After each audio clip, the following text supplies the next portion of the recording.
Welcome to the Great American Experience.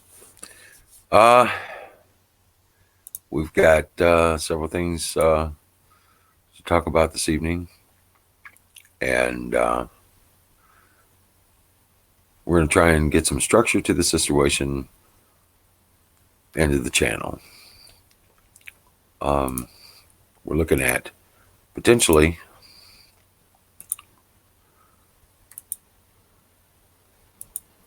there we go. Just checking the other channels, getting the link out here for you. Just a second. Just a second.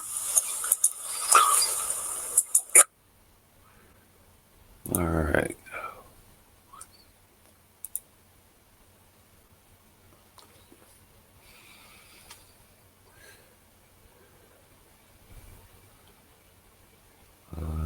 Oh, talk on it.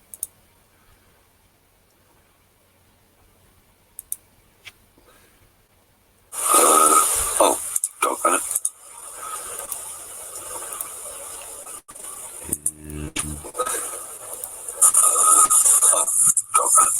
There we go. All right.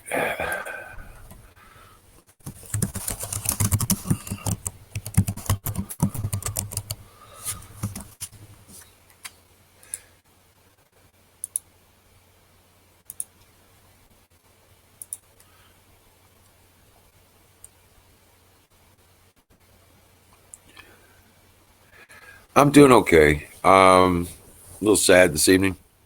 Um, I want to get a bunch of the people in and I want to talk to some changes that we're going to make as far as uh, what's going on with the channel as far as the structure and stuff like that. Things like that. Go ahead and grab the link and come on up, Pro Life, if you would. Really appreciate it if you would. They'll be coming. There's people will be coming. Give it about 5-10 minutes, and we'll have plenty of people up here.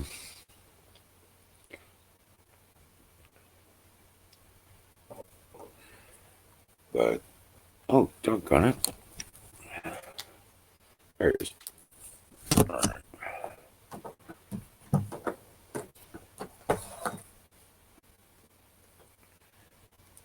Okay.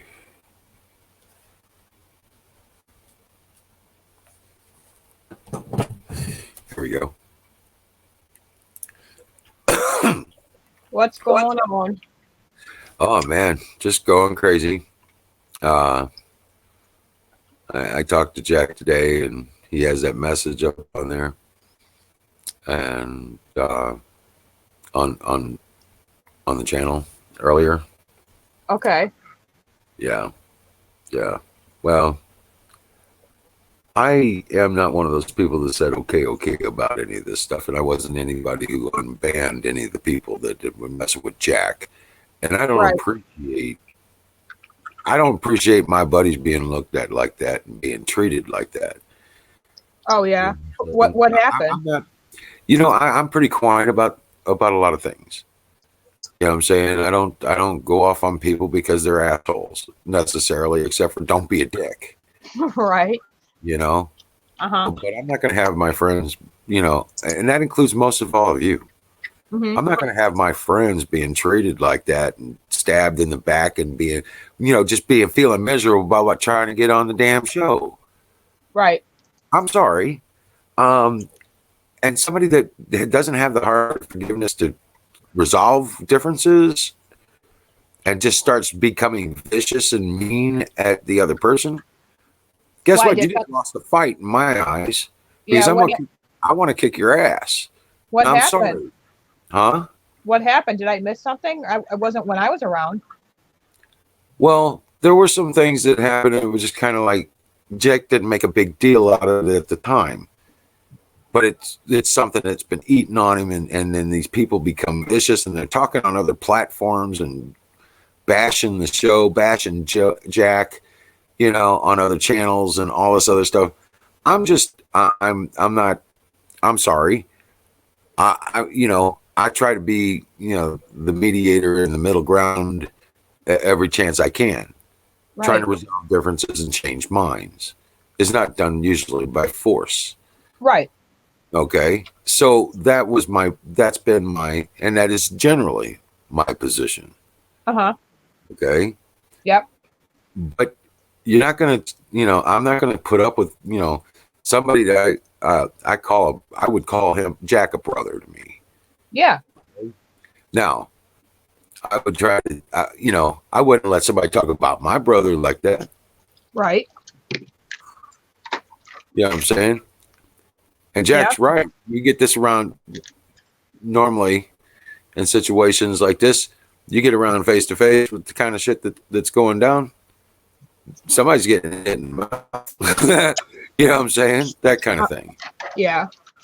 Well, I'm not going to, and Jack's, understandably pissed off, and just tired of it. Well, he's not mad at me, I hope. He's not mad at me, right? I didn't do nothing to the good old Jack. He's my buddy. No, I don't know. You know what I'm saying? All I'm saying is that, I just, this is one way or the other. This is coming to an end. Uh-huh. You know what I'm saying? That's it. I mean, we can't treat one another with respect. And we can't have a good time. What the hell are we doing? You know what I'm saying? Right. Because I know one thing. Things like this happen, and then somebody steps back being the bigger man or the bigger woman, you know what I'm saying, and being the adult in the room. They step back from it. It's going to happen to somebody else next. Uh-huh. It's going to repeat itself. And it's going to be over and over and over again. And most likely it's going to be the same people, you know what I'm saying, that are going to be perpetrating this. So I am just of the mind that I'm going to put an end to it. Yeah. Okay? Well, and we're Jack knows I love him. Well,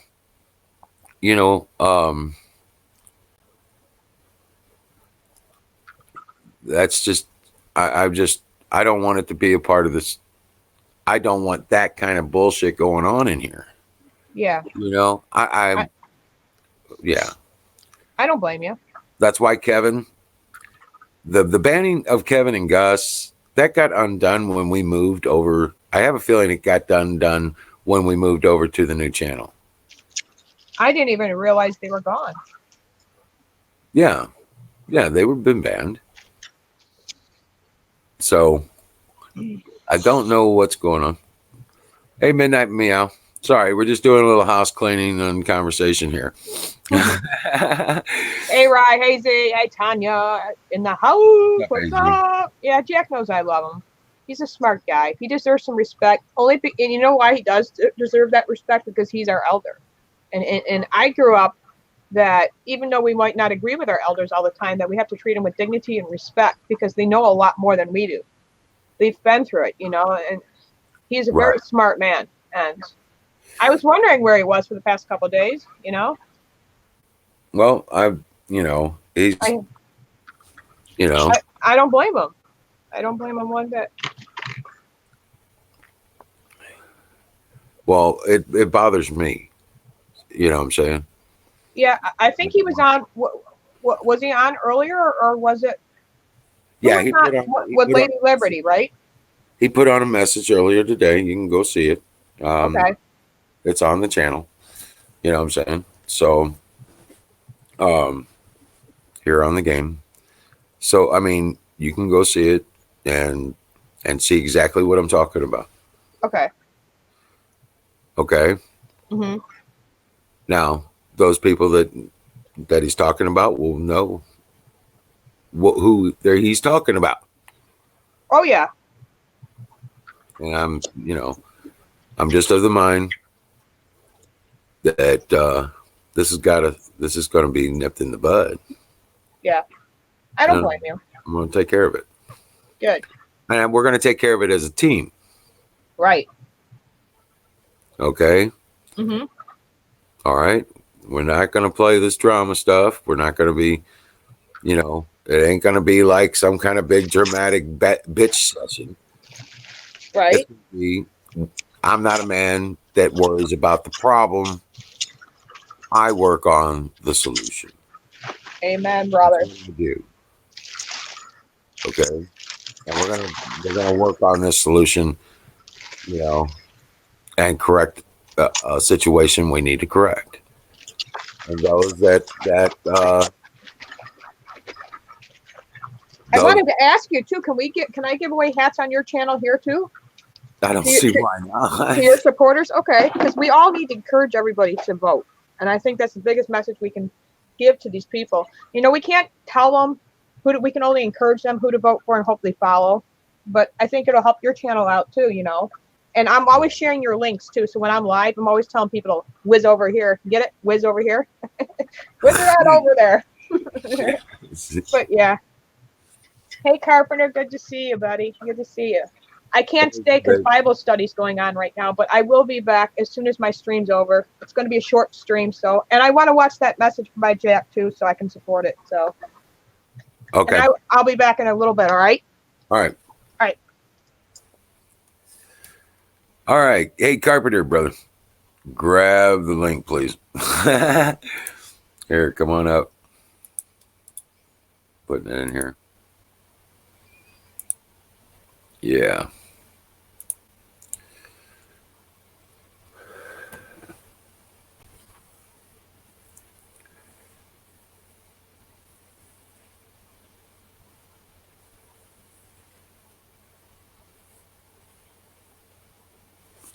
All right.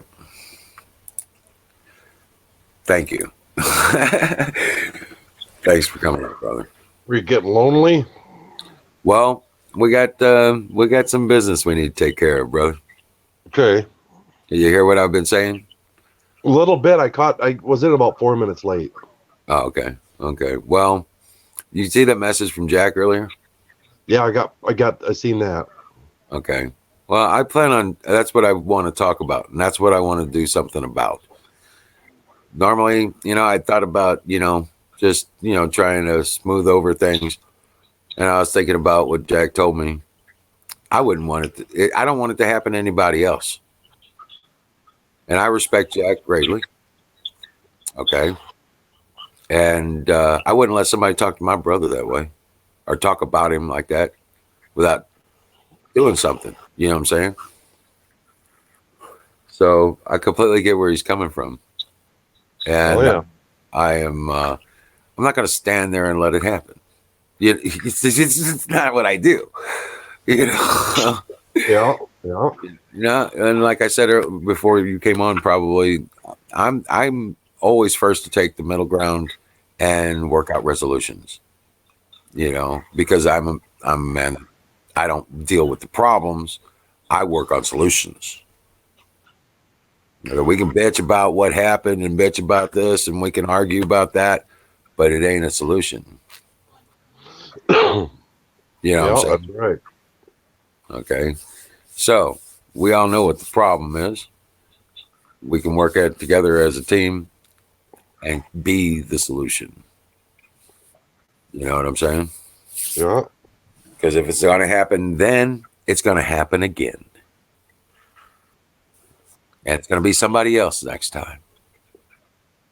Yeah. And I'll just stop it quick.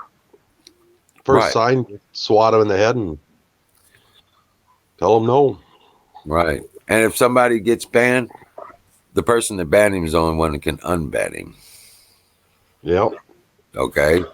So I don't think any of our mods are unbanning people, but I think they got through when we moved to the new channel. A couple of them got through when they, Gus and Kevin. Well, You know what I'm saying? And What's they've their been banned. What's their problem with Jack? What I don't even I don't get care where it came anymore. from. I've tried to ask Kevin what the hell his deal is. I've tried to deal. I've actually asked him to set aside whatever the issue is and try and restart.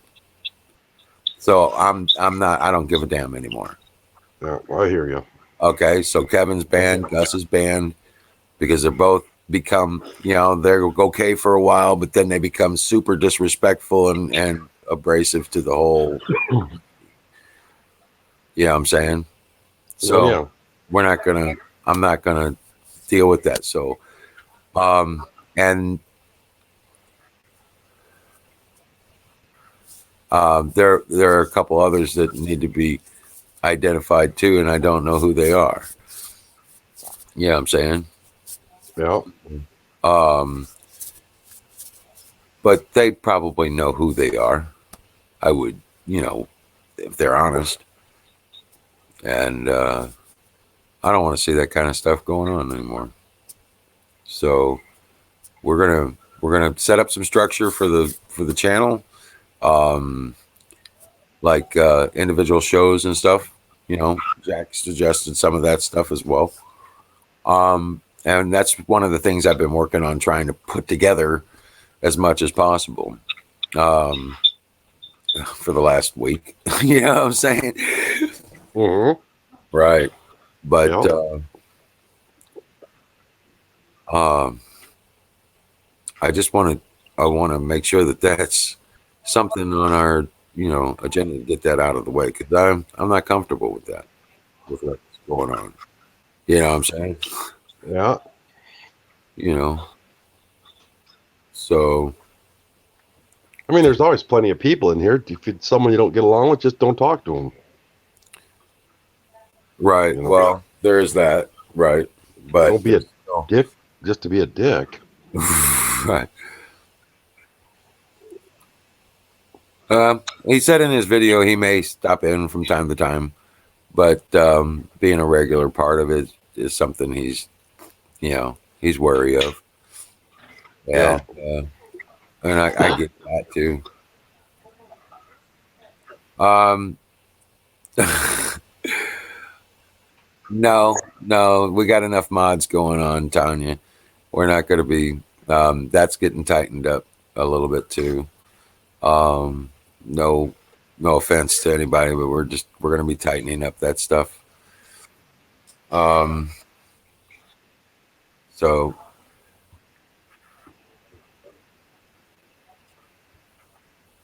Yeah, it's not. This is an Aaron's channel. You know what I'm saying? Aaron gives everybody wrenches, and I understand that too. But this is a different kind of thing. We want to try and bring it a little more community to it, so that it's a operating zone where we can all exchange ideas. You know what I'm saying? And thoughts on daily what's going on in the world. I mean, it's rough enough out there. I don't want somebody to feel uncomfortable about coming in, for God's sakes. You know what I'm saying? Oh yeah. Because they're going to be personally attacked. I don't want that reputation. Period. And I won't put up with that shit. So that's where I'm coming from. And I know I'm being repetitive, but there are people coming in and that kind of thing going on too. But yeah.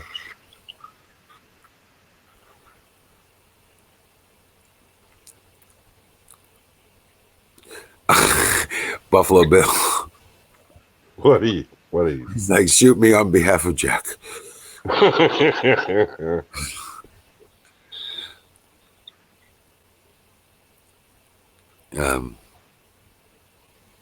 But yeah, this is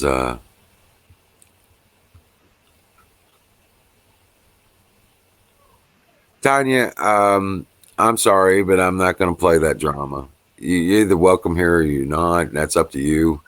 And if you're going to be part of the crew, I mean, why would you get so demeanor?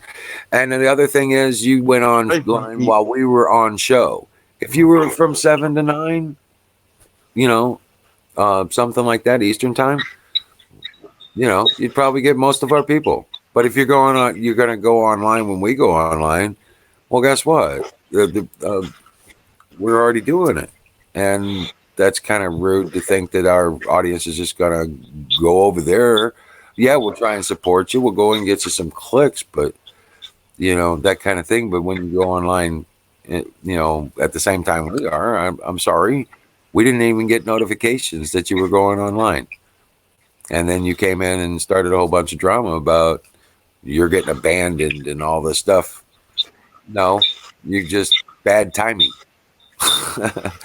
Okay, and no notifications went out, so there's that too. Well, I mean, like you said, you take Sunday night. I'm okay. You know, I was like, okay, we won't. I'd like a break on Sunday night, maybe. You know what I'm saying? Yeah, because it's you know, we've been doing it 5-6 hours a night, every single night. You know what I'm saying? And Hi, Belle. Oh, sorry. no, you're fine. You're fine.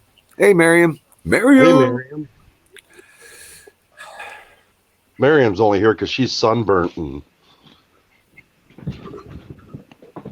otherwise she'd be partying. Hey, Cece. How you doing?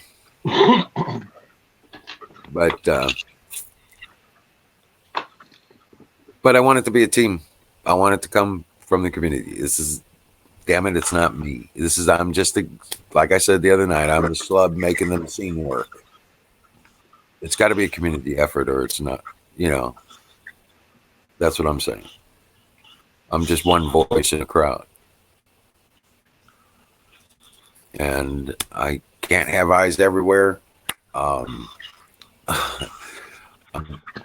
doing what I can, do my part, just like, you know, everybody else. I would think the other guys here, like you, Carpenter, uh, Canoes is always stepping up, you know. And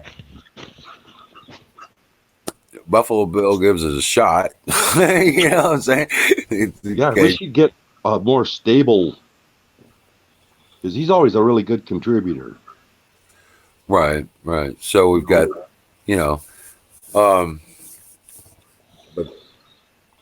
yeah, I'm not exactly sure, but I want to try and you know, hold it together and still have a good time. You know what I'm saying? But we get some of this stuff that's out of the way.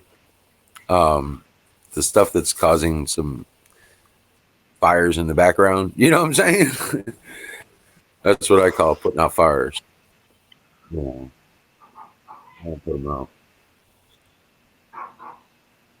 No sunburn yet, huh?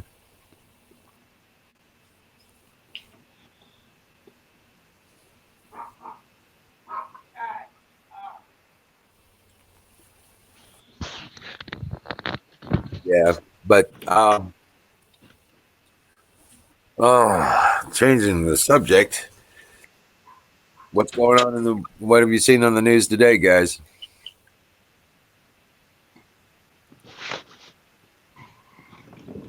Carpenter, have you taken? Have you seen?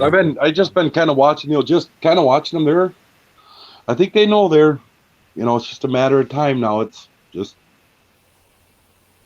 they do look a little shook up. They're rattled. What is the deal with Roger Stone? They are scared as hell that he's going to. Another thing they're scared the hell out of is they've been pitching a fit over Barr, Well, that's so they're because like, they're talking about. come to Congress, we want to grill you. So he's like, okay. Well, Instead of, I'm going to fight you and I'm going to use executive privilege, he's like, oh, okay, fine. Now what? Because the questions that are going to get asked there, that Bill Barr goes in front of Congress, it's going to be nonstop, no commercial, all over every station. Mm-hmm. And he's going to answer the questions like he answers them. Yep. People give Barr shit or a hard time, excuse me, give Barr a hard time because he was a Bush AG. But what they don't realize is back then, Bush got rid of him because he wouldn't play. That's why he wasn't. That's why he wasn't a attorney general for Bush for a long time. He wanted him to play all these different games, and he was like, okay, he's kind of a by the book law guy, you know, like you're supposed to be if you're an attorney general, I would think. Yep. Yeah.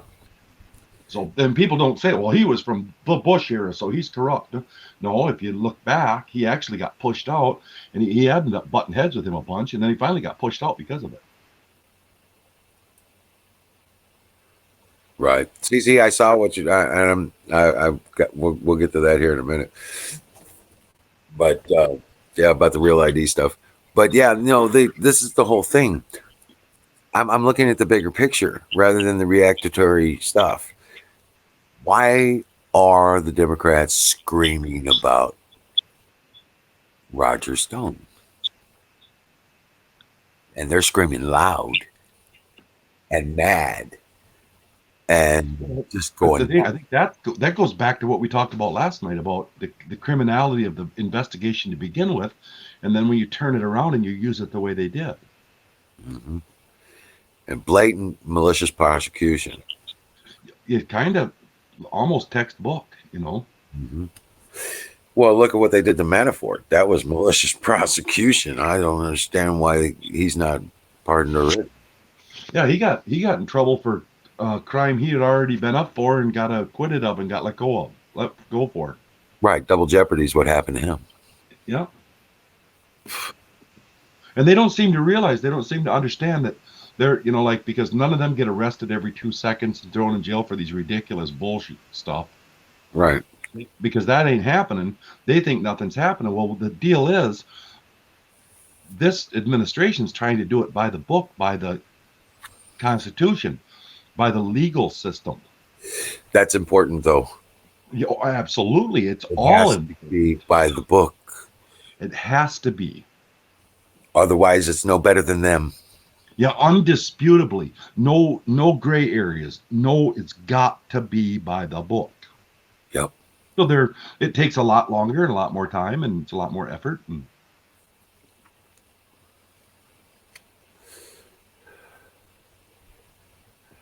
you can't just make shit up on people, you know. We can't just make it up and throw it out there, you know. So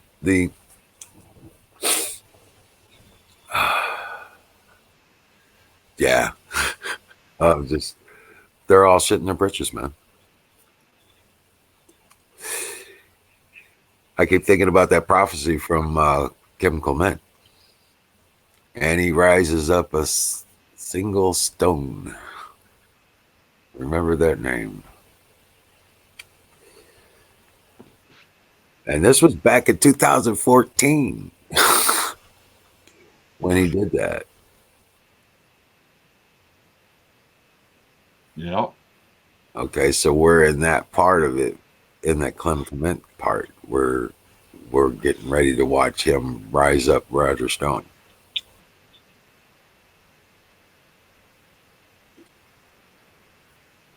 I think Roger's got everything.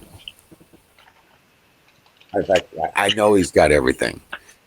Absolutely, he does. Because guess who? I've been looking at some different things too. Larry, he's got all the Larry. Is Larry still alive? Larry Nichols. Yeah. Yes, he's still good. Yeah, he's still alive. Well, I always liked him. Guess who's got all his video testimony? Oh, I didn't know that. Stone has that? Stone got it all. Stone's the one that did it.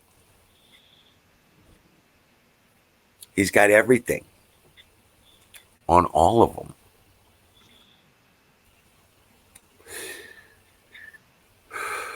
He's got the death nail from once, and see that. I don't know. This is all getting ready to come out. Yeah, it's gonna be an interesting spring, that's for sure. I'm gonna have to get a smartphone. It's gonna happen by the day. You know. Hey, Don T. Welcome in.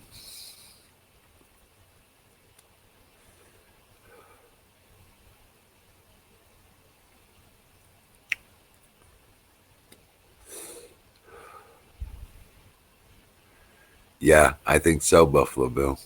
I really do. But that's why the Democrats are screaming so loud, is because that means that Rogers got the dirt. He's got all the evidence. Yeah.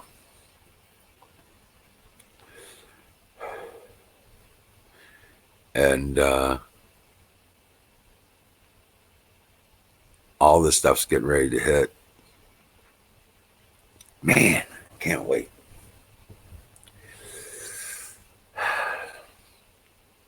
It's going to get worse, guys. Things are going to get a little crazy.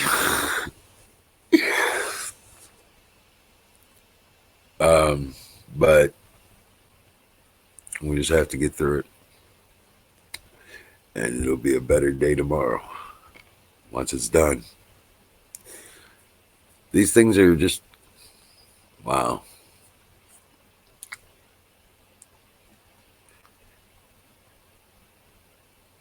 Yeah, exactly. Exactly.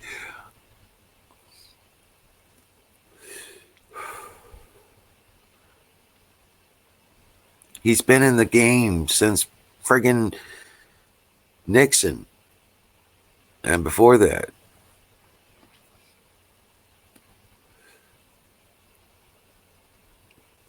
Yeah, he knows everybody and everything and when they came up and when they did what, and he's got a all categorized.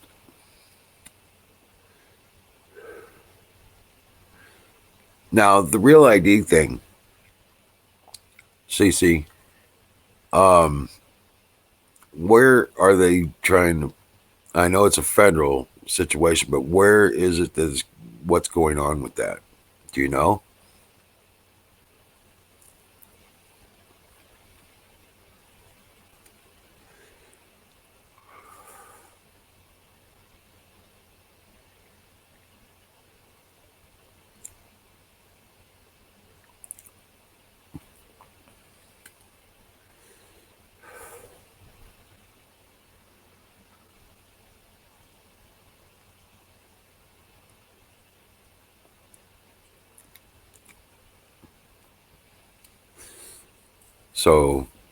So Cali is trying to go with, oh, that's right. You know why they're pushing the real ID there? Because they just been taken off the safe travelers programs. In other words, their state IDs are no longer trusted identifications.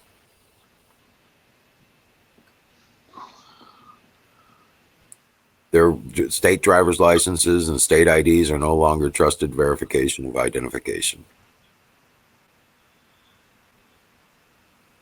So they're moving in with the real ID shit.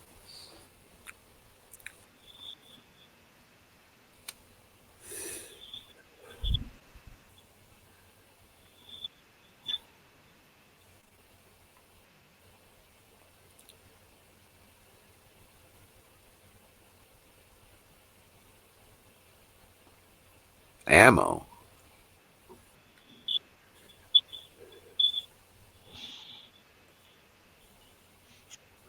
Okay.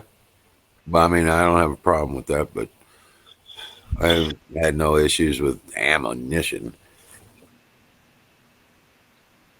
Weapons, maybe. I know we have to go through a federal background check, but that's it here in the state, Missouri. If we buy them from a dealer, but we don't have person-to-person restrictions here in the state either.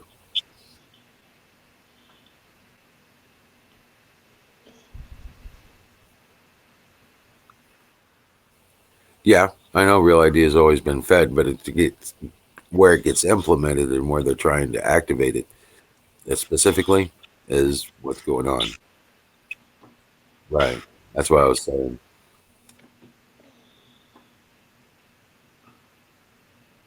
Well, all you got to really do to get get past the ammo thing, you guys, is find a local dealer. I go through one that isn't like, as long as it's in a chain store, like a Fleet Farm or whatever. I mean, I buy a little bit from there just for convenience, but most of what I buy is through a local dealer that. Yep. No. You don't go through all that. You don't go through all that. Yeah. If you don't go through a chain store or whatever. Yeah. I get my guns from Doc Holliday. Cool. Yeah, I got local dealers too. That I do all that with my guns, my ammo. But I mean, even my ammo, I get that from a guy literally out of his garage. Yeah. It's all 100%. It's all 100% legal. Right. Oh yeah. Legit. Now Doc's got a shop now. But I remember he was working out of his basement, turned his basement into his store. Yeah. Yeah. Yeah. It's like they don't have that thing where you can give them away. You can still buy presents for your family. Sure. Yeah. Buy a gun or ammunition for your family, give it to them, and.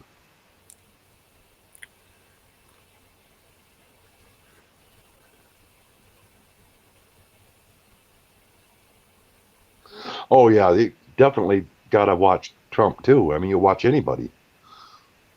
Don't blindly, and that's kind of what makes me mad when they start saying to me all the time, like, "You Trump tards." It's like, but I don't follow anybody blindly. No one.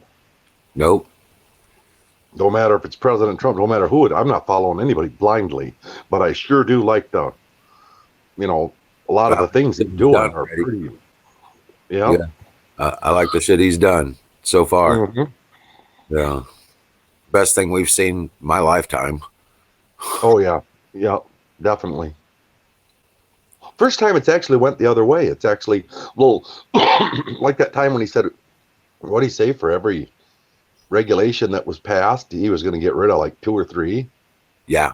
It's not 220 to 1. To 1. Remember that? He brought them like 4 stacks of paper that were taller than he was, and that was the regulations he'd gotten rid of. Right. That's a single sheet of paper. Yeah, well, that's what they do. These regulations aren't to help everything. They're to take the economy down. If they over-regulate it, it makes it so expensive for whatever you're doing to operate. You just can't operate anymore. Forces you to go out of business. You can't have a business here. And then the countries that don't have those regulations, they get all them businesses. Yep. It's a plan. It's really literally all a plan that they've been doing but if you read anything about Karl Marx or you read anything about Saul Alinsky, it's all written right out. It's showed. They do exactly what they say. It's exactly. We have their we have their playbook. That's exactly what they say. Yeah, it's kind of almost freaky that it's like a little bit of research and you can see exactly what they're doing. It don't take. So I always say that, and I'm not joking either. I'm just a carpenter and I can figure it out. Yep, exactly. By no means. No, I'm not saying I'm stupid, and I'm not putting myself down, but I'm certainly not Einstein. I'm not the guy. If your rocket goes to hell, I'm not the guy to fix it. Right. Right. But I mean, seriously, I'm not. That, but you can. It's so obvious what's going on. There's just no disputing it. There's just no disputing it. And that's kind of why I keep saying to everybody, I'm just done. I'm just done with it all. If them people are too stupid, they're going to follow along. Like Joe Rogan just freaked me out. And I don't really like the guy. I never really watched him that much. But I always thought he was a patriot. I always thought he was, everybody's a little different. Well, you can't support Bernie Sanders and not be a communist. That's right. I mean, it's like, what the hell? I seen a thing on it the other day. He actually came out with the states from each according to his need to each according to the need or whatever that statement is. Yep. And then I heard a person argue that, well, this is democratic socialism, and I'm like, okay, now again, this has been going on for 700 years, and all they do it goes into Maoism, Stalinism, Marxism, all of them. Yep. It's just a rebrand. And if you aren't smart enough to know that democratic socialism is just another rebrand of communism, then you're a complete babbling moron who doesn't belong in the conversation. Yeah, right. I don't mean to, be so harsh anymore. I try to be like patient and stuff, but my patience is worn out with these people. Yeah. It's like, are we down to the people that these are, we constitutionally, this has been explained to us what we are to do with this. Exactly. We know, and so now, are we just down to the people that we constitutionally are going to have to deal with, that our forefathers explained very well about this? I think so. Yeah, because it's certainly not good. I think so, brother. Yeah. Kind of looking that way, ain't it?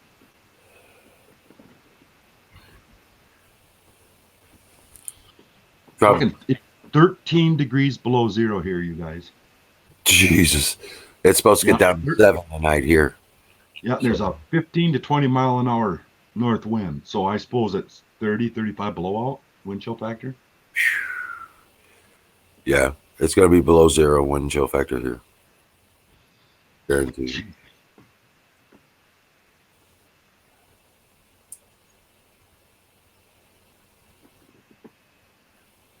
Yeah, it's nasty cold out right now. This is where diesel fuel and shit starts gelling up. Right. Right. And this is where your gas lines start freezing because you got a little water bubble in them somewhere and your car won't start.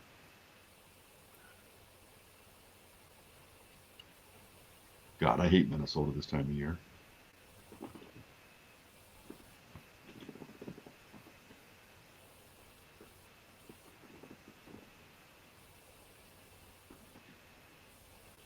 So I'm not planning on going anywhere tomorrow. So, well, it's supposed to get above freezing tomorrow anyway. Ugh. Yeah, it's been 20 all day.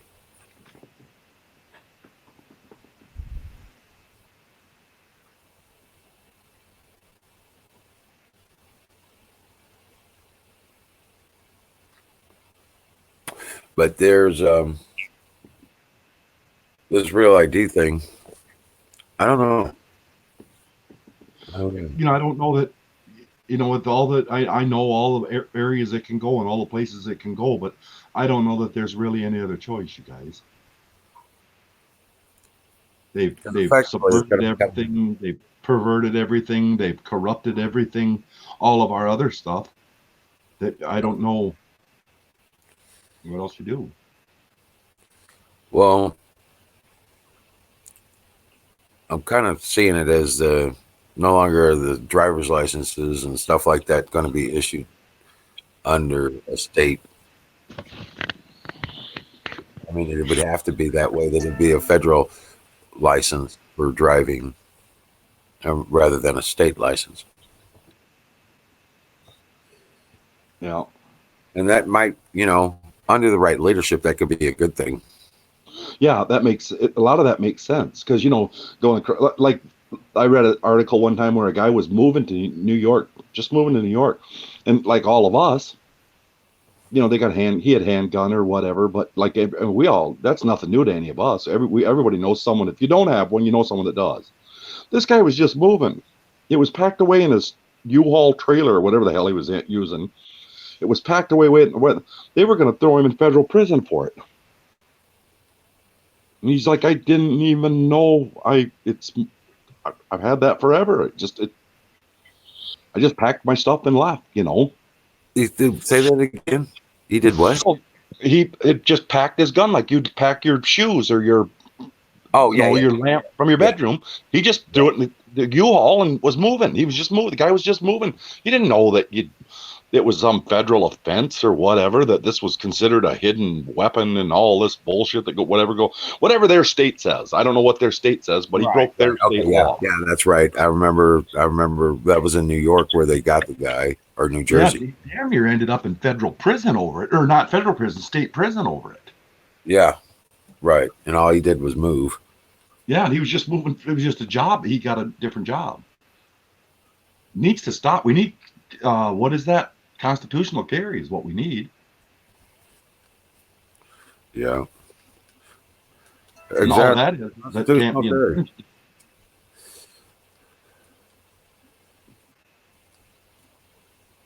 I kind of think that's where it's heading. I kind of think that's where it'll end up being. You know, because a lot of them laws they try, all they do is go up to the up to the Supreme Court and it throws it out. You know that they banned assault rifles for years. You couldn't buy them in this country. And then eventually, after 7 or 8 years or whatever, however long it was, it made it to the Supreme Court, and they're like, "Well, you know, that's an infringement. You can't do that." And so then it quit, and now you can buy them again. So that's what it is. It's just, you know, but that's there again. We're back to this. If you do anything, if you do any kind of research or any kind of basic intelligence, and you look into the Marxists and the rules for Saul Alinsky's rules for radicals, it says right in there, use their laws against them. Yep. Yes, it does. Yeah. So and even if you don't use their laws, you use their legal system and you clog up their court system and you create such havoc in their court system that they can't function.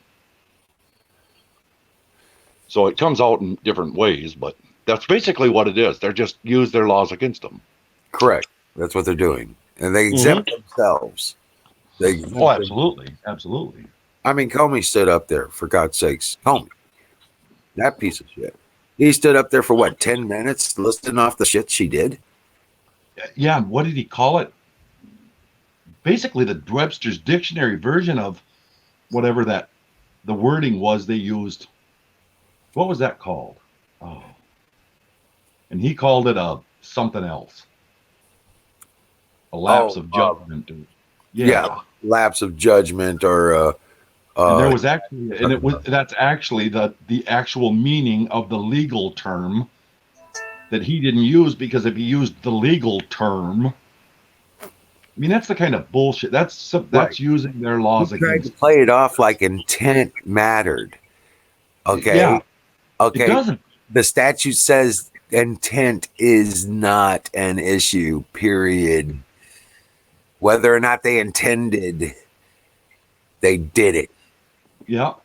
And it is not a condition of absolution or whatever. You know what I'm talking about. Yeah. Otherwise, you'd walk into a bank with a $10 bill, rob the place, and when they catch you, just tell them, "Well, I just stopped in for quarters."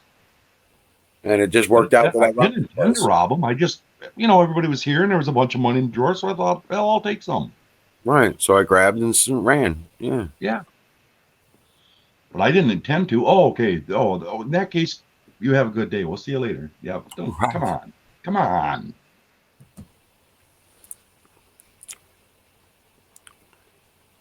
So, but yeah. That was the point of putting the judges and the legal system together the way they've tried to do, and that's what, you know, that's why I say it's everywhere. It's through our military, it's through our Congress, it's through our Senate.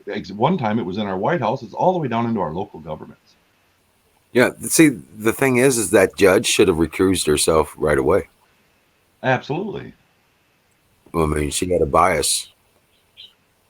And then they're, you know, one thing. Sorry, I don't mean to jump around. I'm a little flighty, but they're talking about them 4 guys that quit for Roger Stone. Now you watch MSNBC and they're talking like they quit.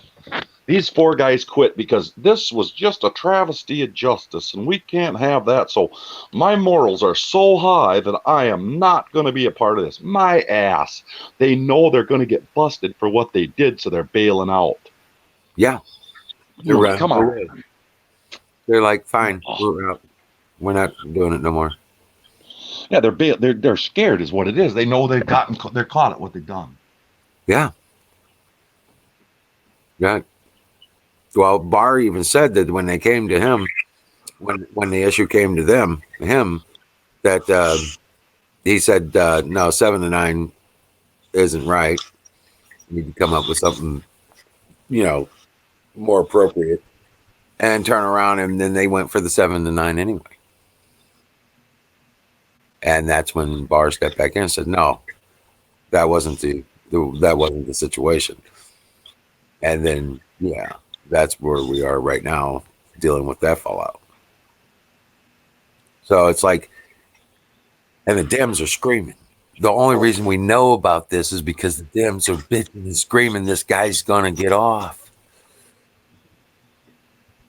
you know, for something he wasn't even a crime. Yeah, what was it? A tweet or something, wasn't it? Yeah, they were bullshitting back and forth. You know what I'm saying? The guy that they said he committed the crime to said that was common kind of talk. They were just jabbering, talking back and forth, making small talk, laughing. Yeah. He even said that. He's like, Yeah. there's no reason to press charges on that. No, then they strong armed him. Mm-hmm. And they strong armed him.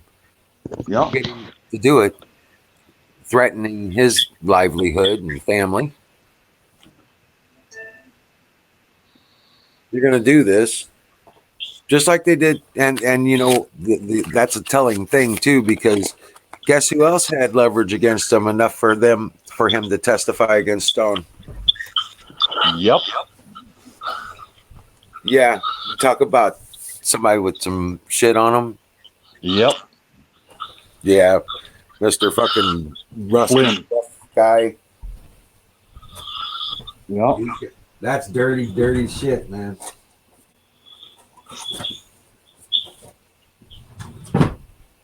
He turned on Trump, too. And then he went and testified for them.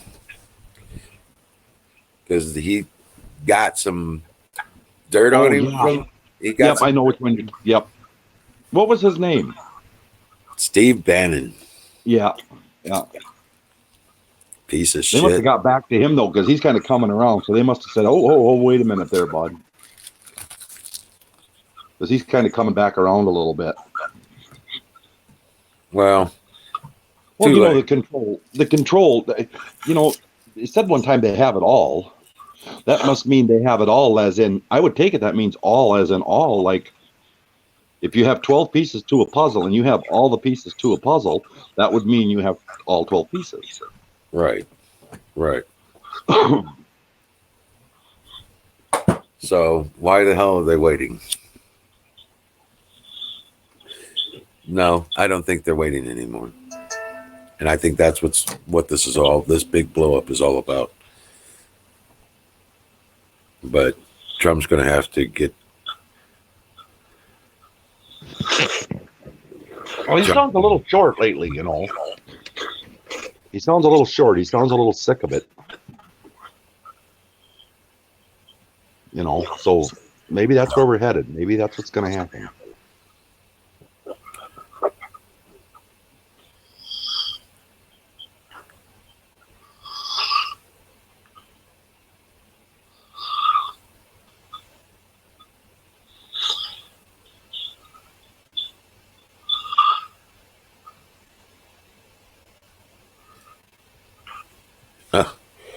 Yeah, it's all good, Huckleberry.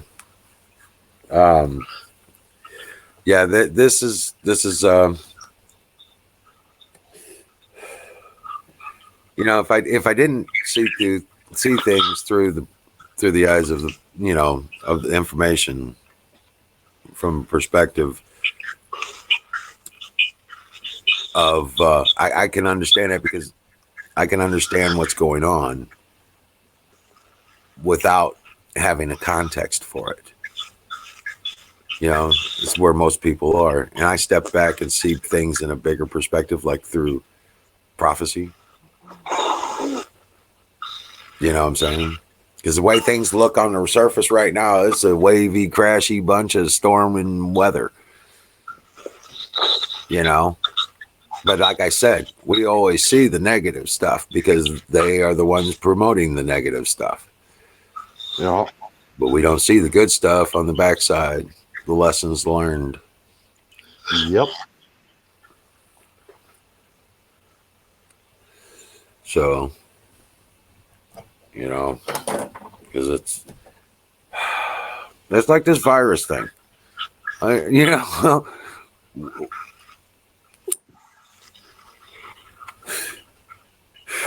if you take and protect yourself from it, you got nothing to worry about. You're not going to get it or anything else. you know, and it's easy. It's capable. Everybody can do it. They can make the colloidal silver themselves, or they can buy it, you know. And so, no more fear. That's the number one thing we got to stop. We got to remember. Got to stop the fear. Fear is only a signal saying that you don't have enough information about a situation, so you're afraid of what might come. Well, you know, like I always post, you know, that if you're scared, that then they win. Yep. So the thing is to be not scared. I'm not saying don't be prepared and don't, you know, be on your toes and looking around, but don't be scared. The time for being scared isn't. It's not that time right now. No, it's not going to serve a purpose. Mm-mm. Right, I got a football helmet. I'm okay here. Holy shit. Hey, Huckleberry. Hello, Huckleberry. No, but I want to know who was bad mouthing Jack on the other channels. Besides, I don't know. I've missed like what 3 nights since you started doing this. I know. And but, last night, that night that happened was one of them. Yeah. Yeah, I mean, I walk away from the screen. I mean, seriously, I was looking at an article. I wanted to research an article, and I paused out, you know, blocked my camera and mic, and I come back and I'm like, what the hell's going on? You know, things are kind of blowing up, and I was like, what the hell is this all about? And then turn around and later on I get up and go to the bathroom. I come back and things blew up again. I'm like, what? Whoa, what? You know, I was like, oh shit. But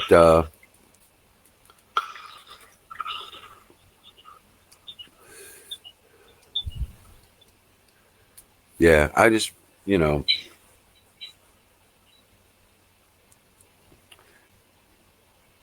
that was just something on my top of my head. Sorry. Yeah, I don't even know. I don't know what was said. Don't know who said it. I missed it completely. I know.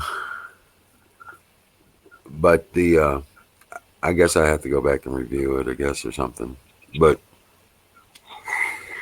the thing is, I think the next thing to happen is this Comey stuff is going to erupt pretty big. We know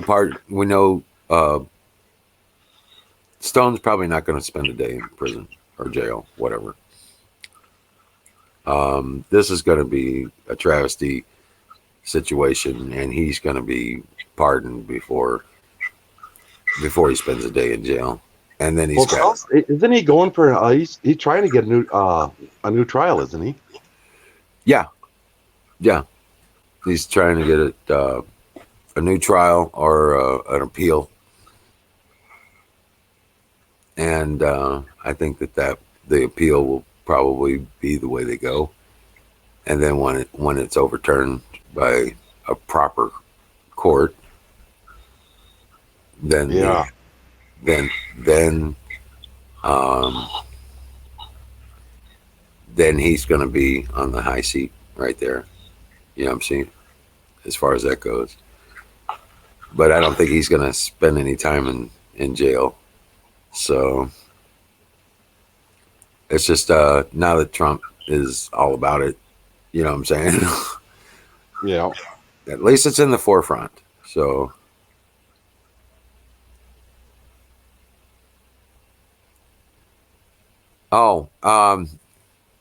Buffalo Bill, if you want to protect yourself against getting a virus, and this includes any virus, colloidal silver is the way to go. The way you do it, it usually comes with an eyedropper in the bottle. 3 eyedroppers full in the mouth, swish it around your teeth, swallow it. take an eyedropper and lay on your back and put an eyedropper in each nostril and snort it up into your nostrils, into your sinuses, and let it drain back in there. Do that once a day for 4 days and then every other day afterwards, and you will be fully protected. The other thing I suggest is you take a few eyedroppers into the hand soap on your counter where you wash your hands. Drop about 2 or 3 eyedroppers full in there. Mix it up really well, and you'll be disinfecting your hands. There is one more thing. If you smoke or you do a fidget thing, try to make it silver. I've got a covering that I bought that is silver. That's 99.9 pure silver. It's been made, you can buy them on eBay for about $40, and I keep that on my lighter, so I'm always disinfecting my hands no matter where I'm at and what I'm doing. My hands get disinfected just by handling my lighter. You can do it with a coin or with other implements of silver.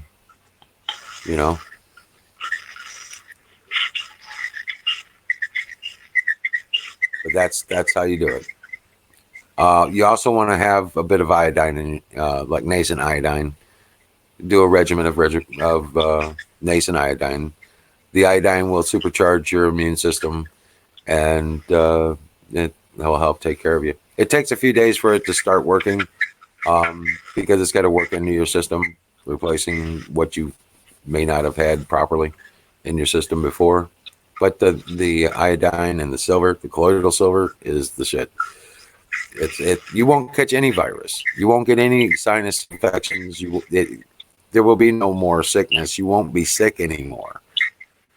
Okay? There's a lot of things that it'll take care of. Anything viral or bacterial that's causing you problems. Yeah.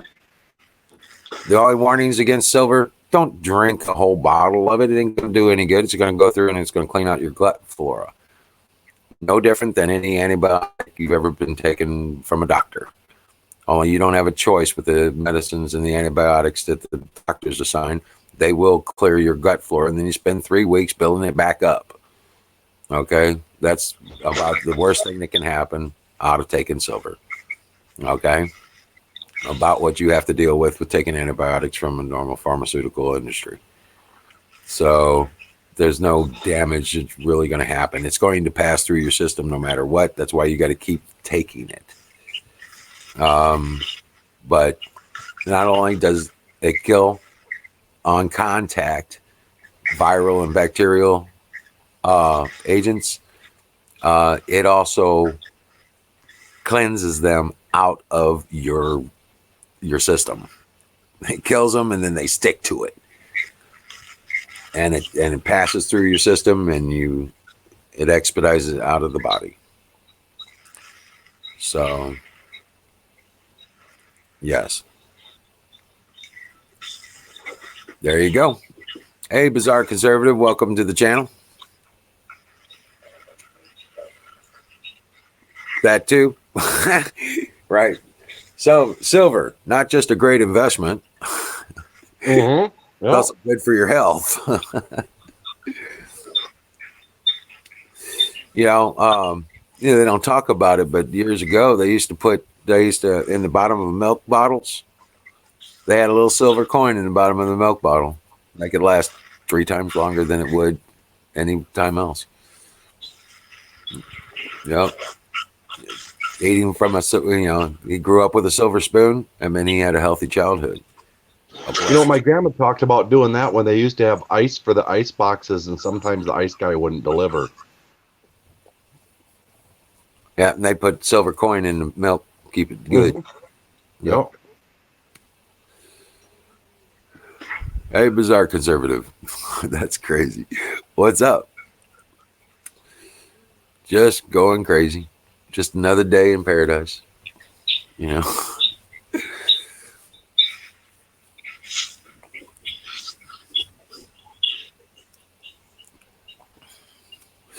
But yeah, that kind of thing is quite important. I haven't been sick with a cold in 6 years. 6 years. I used to get the flu every year, and then I'd have a cold or something, and it would rack me, every fall, you know. And then in 6 years, I ain't been sick. Not like that. Hey, Spunk Me 7. What's going on, bud? Welcome to the channel.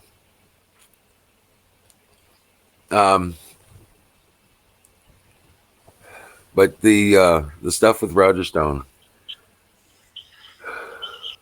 it's what he's going after is what I think is the problem. And I think it's everything to do with the background Clinton. I really do. Yeah. Because she's up there pulling strings. Look what happened in Iowa. So much so that they weren't able to do it in New Hampshire. And so they've lost control. They've lost control of the party now. That's basically what's happened. You realize that.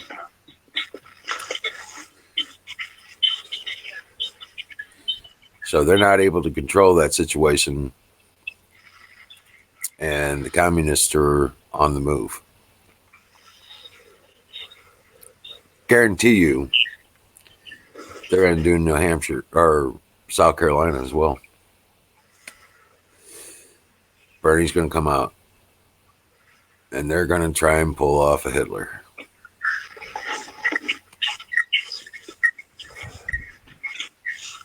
Their night of long knives is going to end up in Milwaukee.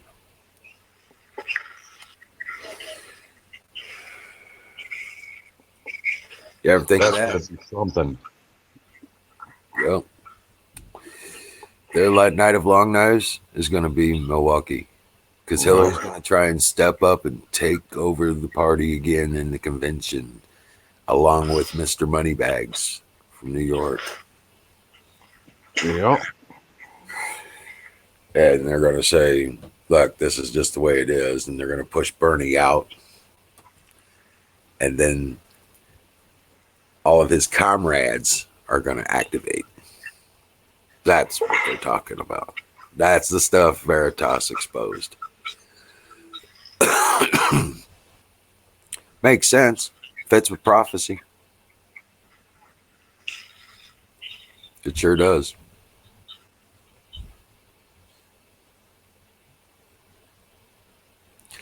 They don't understand anything else, Buffalo Bill. They don't understand that it's a failed idea. They think they can do it right this time, do it better this time, somehow be more control over the individual this time. Ghost, they've been doing this for 700 years and it doesn't work. It just does. It's a failed political ideology. It's historically proven. Yeah. Hell, Karl Marx, before he died, said his system was doomed for failure. Right. They must skip that little paragraph or whatever, though. Yeah, they don't want to. Yeah, that's not part of the book. Yeah, it's insane. The guy admitted that his system was failed. It was terminally failed. It will not work, and he admitted it. They still go along with it. They still just, whatever. Yeah. Run off the cliff, Lemmy. You know who one of his ideological followers were? Keynes. Who? The father of Keynesian economics. Keynes. Oh, okay. Keynes. Yeah. The adverse of that Austrian economics and Mises. Yeah, I'm not familiar. I'm sorry. Wow. That's just something I've studied in the past about. Some pretty cool stuff.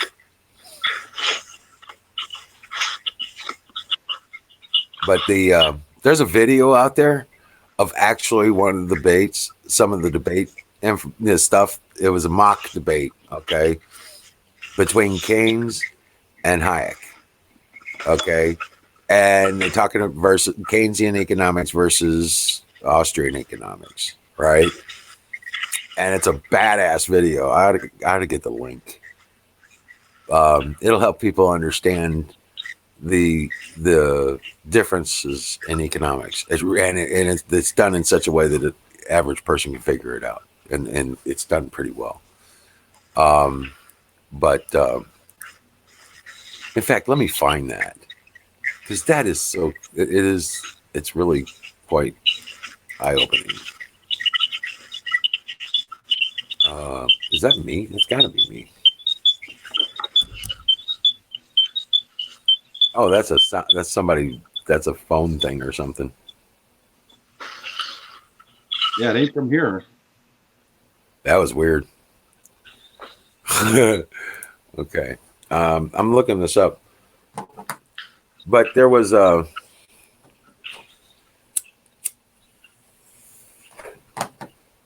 any articles on the Real ID stuff that were out there? Do you have a link on any of that stuff?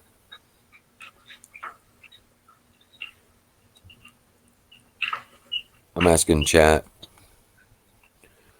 Yeah, I can't even post it. So. right.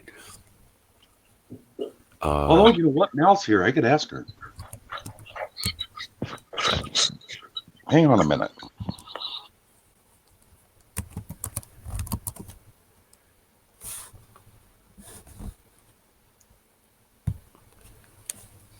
Hold on. Oh, yeah.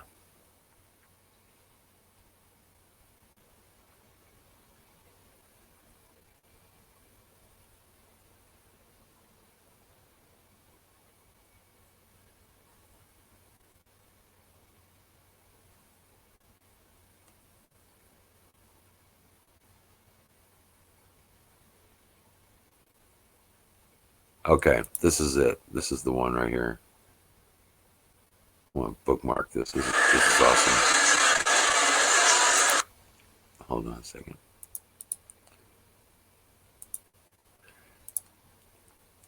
For anybody that's interested in what I'm talking about here, to better understand it, check out this link. It's actually very entertaining as well. It's actually pretty cool.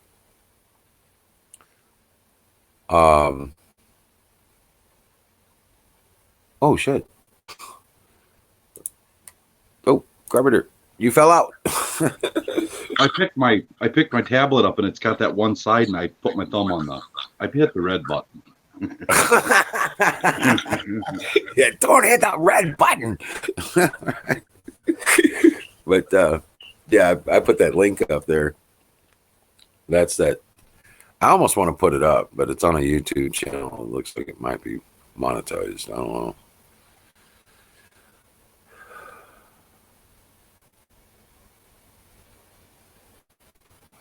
But this will help you understand the nature of the argument between the two and the response of the establishment in the debate, which Keynesian, at the end of the battle in real life, at the end of that debate in real life, he knew he lost the argument. Okay.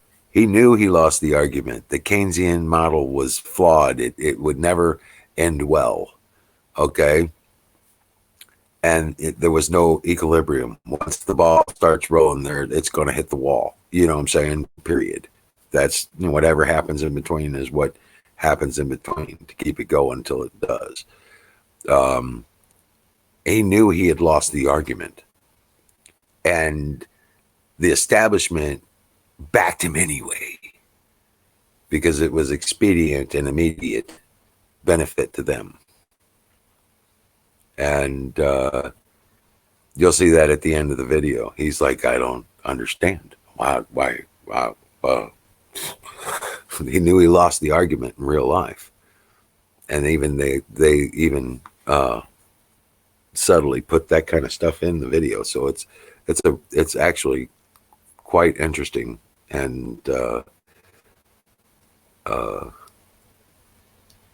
it's a great song too. Actually, it's pretty cool. Damn it! I wish I could play it. But you know what? Fire in the bowl. Fire in the bowl.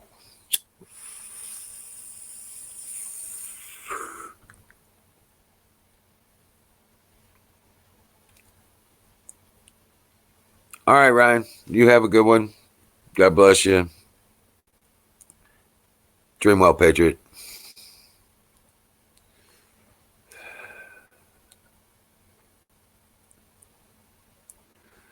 But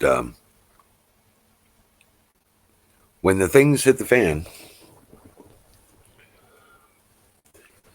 like I said, our day-to-day lives probably aren't going to change that much in this one. Not on the drastic level of like a civil war. When you think of like the last one, I don't think that's the kind of thing that happens. I think this is more a war of principles and principalities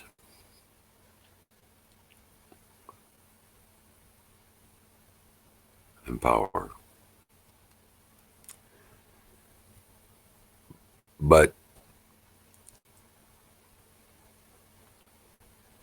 what's the weather like down there, Miriam?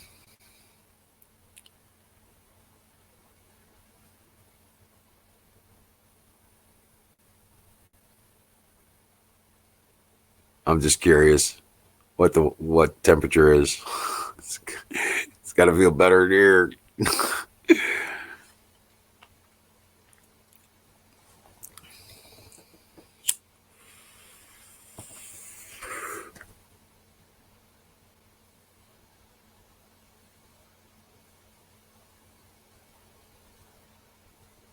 Hot but breezy.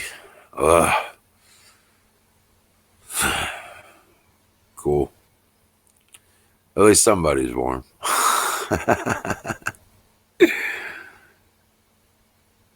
We're getting down to single digits tonight, so it's going to be crazy. Hey guys, grab a link. Come on up. You know?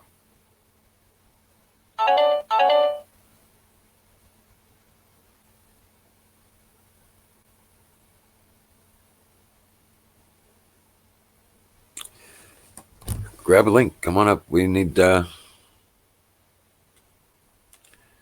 what was that?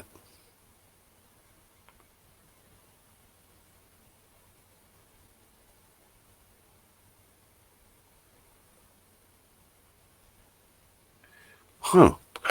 Okay. But when, let me see what we can find up here. Dun, dun, dun.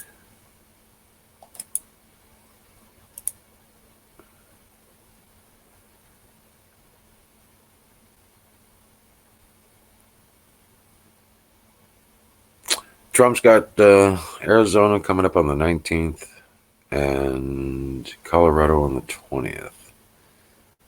That's right. Let's see.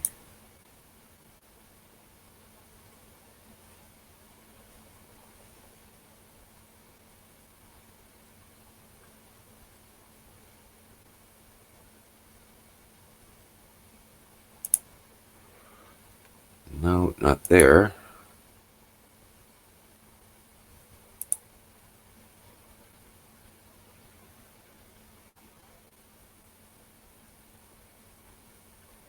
Let's see here.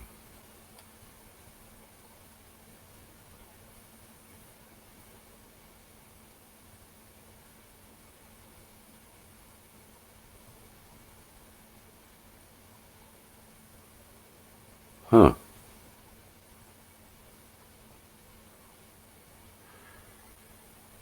Not much there either. Good grief.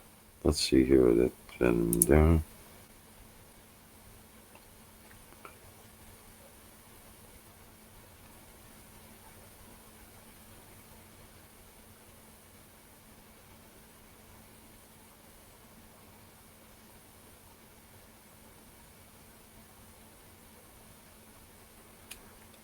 I got a 13-minute video that I want to show.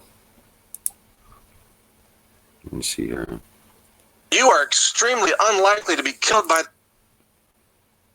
Here. This is cool. We'll go ahead and do this. Whoa. Where did I go? Oh, there it is. This is a video. This is a video that I wanted to show of Mike Adams. Something I watched earlier. And makes a lot of sense. Check this out. It's a 13-minute video. So I'm going to let this play and I'm going to step back. This virus, even if it spreads all across America, you are extremely unlikely to be killed by this virus, even if it spreads all across America, even if it infects 60% of the global population, as has been warned by Dr. Leong out of Hong Kong. But your chances of being clobbered by the downfall of society are much higher than 1%, you see, because when other people get sick and other people don't prepare, and then they panic and go to the grocery store to buy food that isn't there because they don't have any storable food.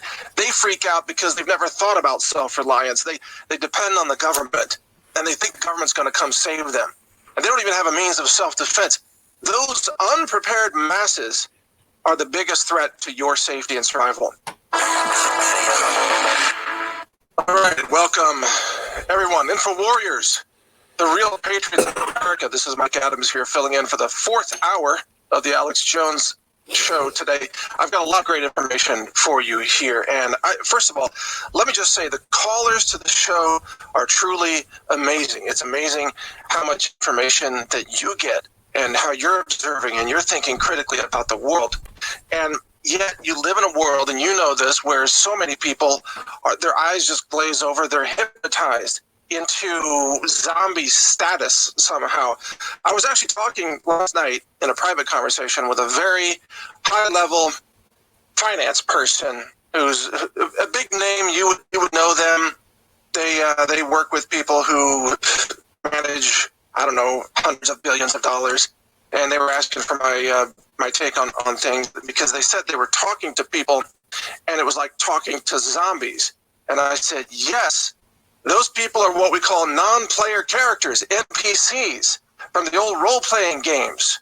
You know, NPCs, or also known as programmable life forms, PLFs. It's because they have no soul. They literally have no soul. They are programmed empty skin bags, and there's a whole bunch of those in society. And you encounter them. You know it when you do. That when you're talking to someone, like, their eyes are open, but no one's home. And you're trying to explain things. They're like, hey, this coronavirus, this thing, it's spreading, it's doubling about every week. It's spreading like crazy. There's a massive cover-up. It's a biological weapon. And then they turn to you and say something like, well, I don't feel like it's going to be that bad. It's like, really, I'm not sure that the virus cares about what you feel about things. It's almost so bad that if there were an asteroid hurtling toward planet Earth, moving at a relative velocity of, let's say, 30,000 meters per second, and it's 100 miles wide, and all the scientists say it's going to hit New York City, let's just say theoretically, and you would go across New York, but let's say it's going to hit in 30 days.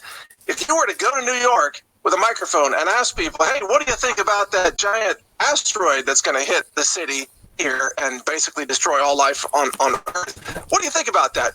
You would find people that would say, I don't think it's going to be that bad. they would literally line up and say, I'm not seeing it. I don't see it. I look at the sky. It's not there. There would be people who would say nothing bad is going to happen. Or they would say, don't worry. FEMA is going to bring us bottled water after the meteor hits. And you would explain to them the rules of cause and effect. You would explain that kinetic energy is 1/2 mass times velocity squared. And if the velocity is 30,000 meters per second, and the mass of an asteroid that's 100 miles wide is just huge, then this thing is a planet killer. That it's going to kill the whole planet. You would explain that to them, and you would say it's heading here, it's going to hit here. And even if they believe those facts, they would still say, it's probably not going to be that bad. So this is what's happening in our world.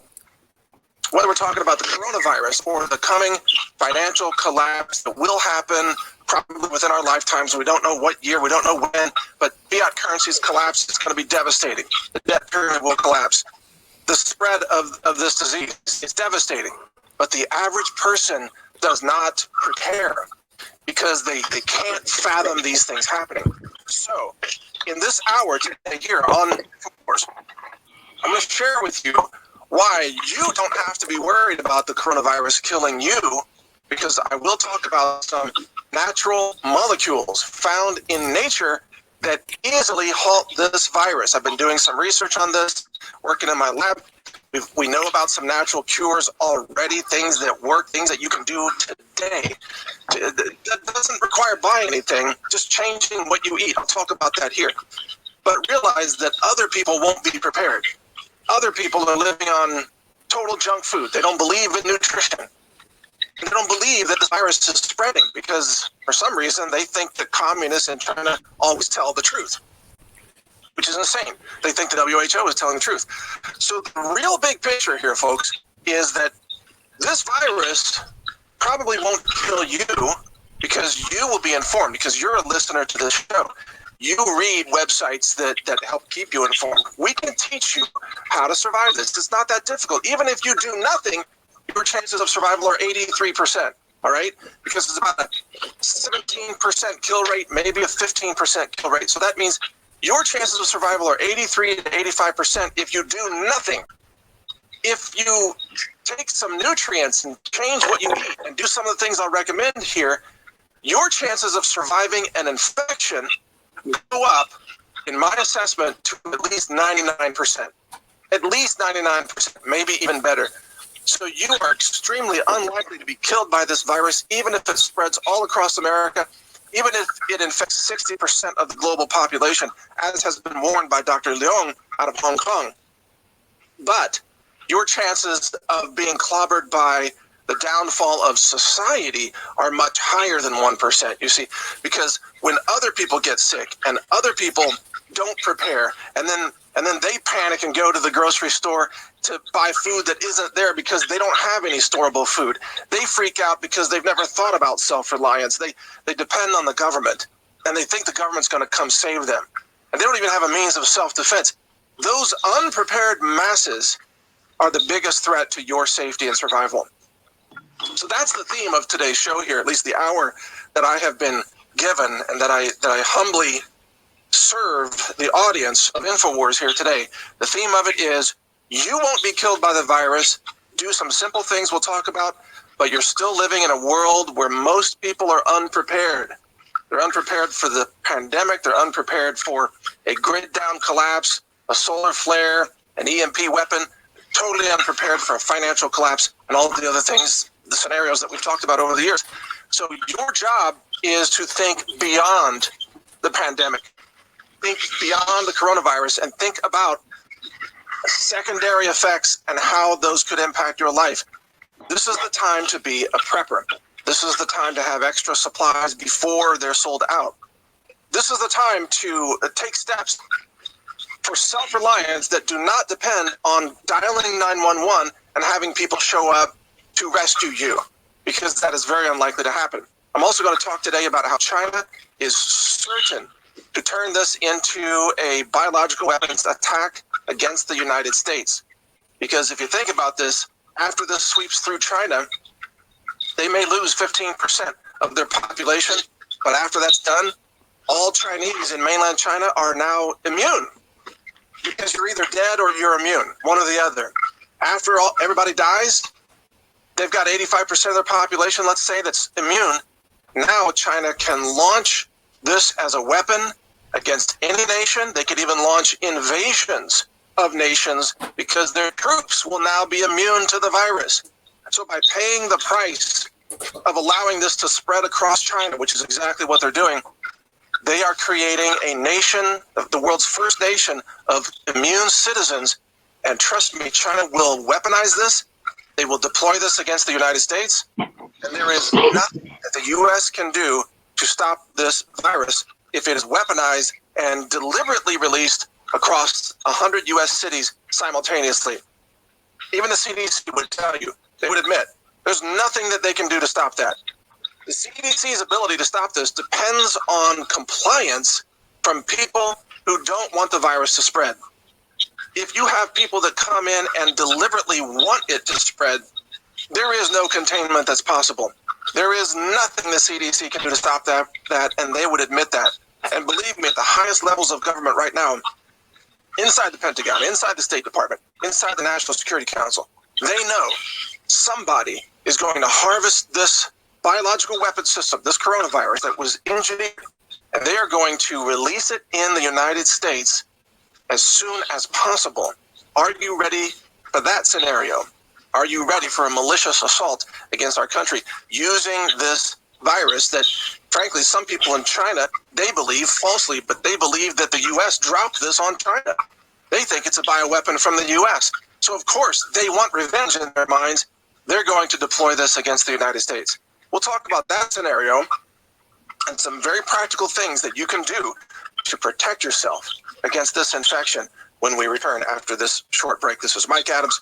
You're watching InfoWars, the Alex Jones Show. Stay with us. We'll be back with more good information.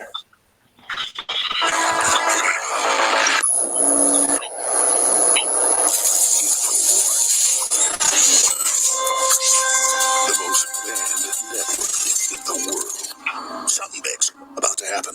And I'm not sure it's this virus, but we need to have our bases covered with the virus. And, I said I would talk about this because this is an important decision for all of you out there to think about and decide what you're going to do. This is in Congress. This is 13 years ago. And this is the company. And when I got this information 4 or 5 days ago, I said, listen, are you sure you want me to do this? Because you've got Department of Defense contracts. You got a lot of others. They might mess with you. Like, no. We're the owners. We like what you're doing. We got a partnership with you. We want people to know how important this is of the Department of Defense. And congressional reports say that this product, the nano silver, has been found to knock out SARS. Well, no crap, Sir Locke. Of course it does. Viruses, bacteria, you name it. Nobody's selling 16 ounces of nano silver that's patented. This is the top company in the U.S. that were not even private label. This is something they developed with my dad, the immune gargle. But here's the deal. Department of the Army, Headquarters, United States Special Operations Command, Tampa Point Boulevard. And it goes into Andrew C. von Edenbach, Commissioner of Food and Drug Administration. And they go on to say that with antibiotic resistance and all the rest of it, we have found that this particular type of nano silver is effective against SARS, a whole bunch of other stuff. Then it goes on here, the Texas A&M System Health Science Center, and it says confidential because they don't want this type of stuff out for a lot of reasons. And it goes over the fact and says, Dear Secretary Ridge, and they go on to say the Office of Homeland Security, John B. Connolly Building, A&M's running a whole secret project for the government, and they say this particular nano silver we found in our trials, secret trials with American biotech labs, was very effective. This report is that the coronavirus, like the SARS, same family virus in land defense, put out the data that our product could kill that one. See the above letter from the Director of Homeland Security, the Secretary, Dr. Carlton, ex-Surgeon General Air Force, a brilliant man who came up with the mobile hospital system. We only received a copy of it because our testimony before Congress on malaria, and it was included in the addendum of the testimony. We never received a good copy, but we did get a copy, and it's worth reading, and it goes on. So, look, it's the grace of God that stuff like this happens. This is the top company, folks. And they're like, no, just say who we are. Dr. Keith Moeller, who's CEO of American Biotech Labs, LLC. That's the big one. They're the only ones that have approved over-the-counter super silver womb gel. Do not take this internally. This is super, well, let's just say what it is, poisonous to bacteria and viruses, which means it ain't too good for you, but it's better than dying, right? So this goes on the hands and things as a protective shield. If you get cut or something, your micro scratches, it seals it in. But all the other products, they're all discounted right now during this crisis. InfoWarsStore.com.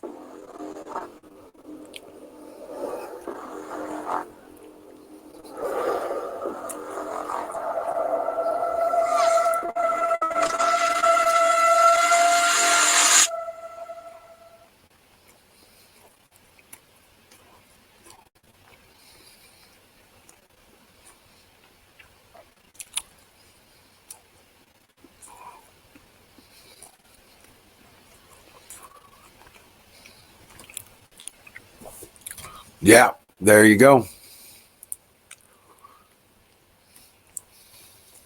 Good evening, Bruce. Hey, what's up, Bruce Wayne? What's up, brother?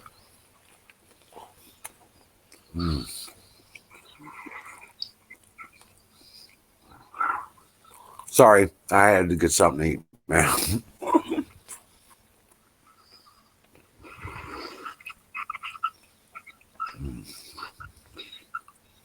But yeah, there's a. I thought it was going to be longer. I thought maybe there's a part 2 to that.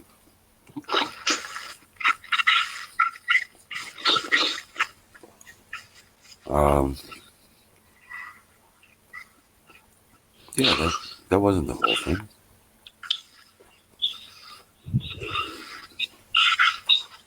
So what do you think there, Carpenter? Oh, I don't know. Just relaxing. Yeah. Yep.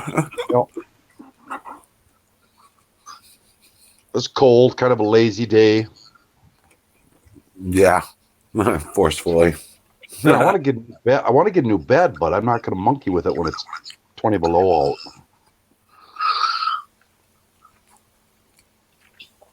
Yeah. No shit.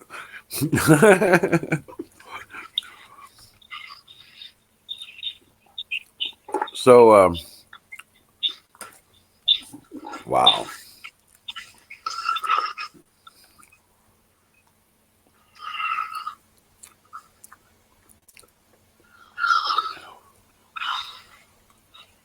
Wow. Okay.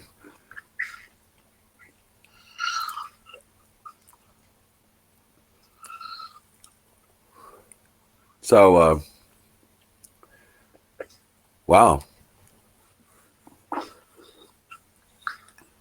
Got pretty quiet tonight. Uh huh.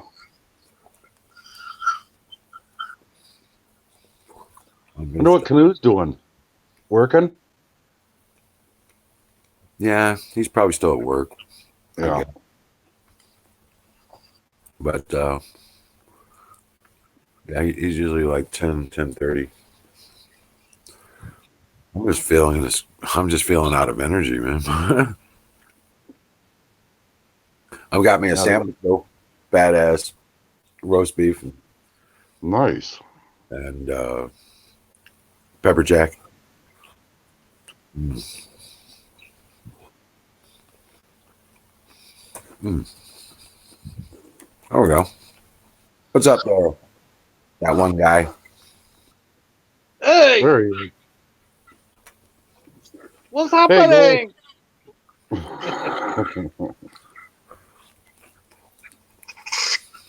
Just living life, brother.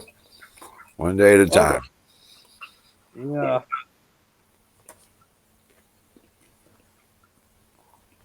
So What's I'm brainstorming.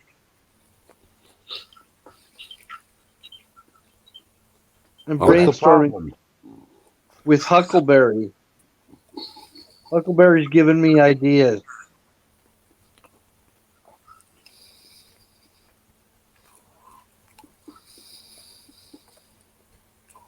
About what, though? I'm trying to get a machine Oh, that will do I plan on doing some t-shirts and stuff like that.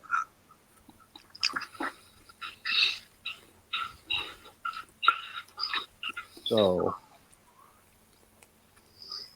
some t-shirts for patriots, for veterans. making the shirts and selling them. Yeah. Yeah. Yeah. Especially for veterans. For veterans and people that are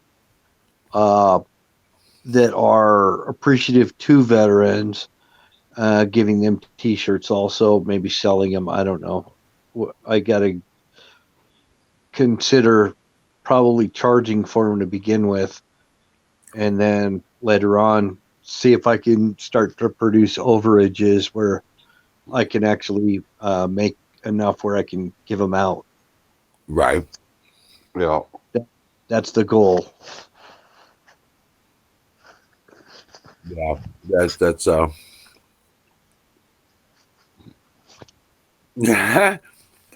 yeah, kind of the Dagwood thing.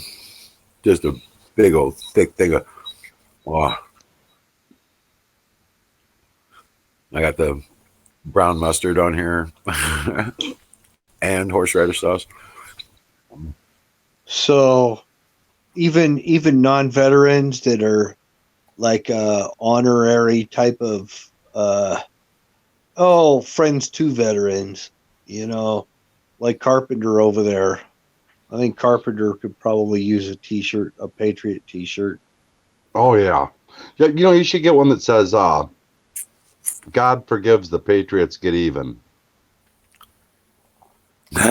Don T. Rump. Yeah. You go around YouTube listening to everybody and realize that this is the closest to sane of all of them. Okay, I'm gonna write that down. That's scary, Don. That's scary. Okay, I'm writing that down. Throw some ideas at me. I'll write them down, and I'll go over a list here and come up with a game plan. I want Trump. Okay, jump to Trump. That's one. Yeah. How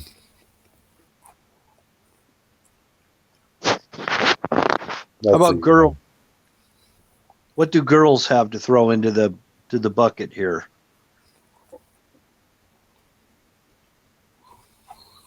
What do you say, Huckleberry?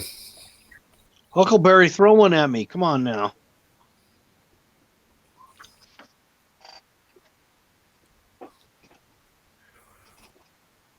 I'll consider them. I mean, it's not that I'm going to make them necessarily, but I'm open to ideas. Seriously, Right. You guys are my friends. I'm thinking.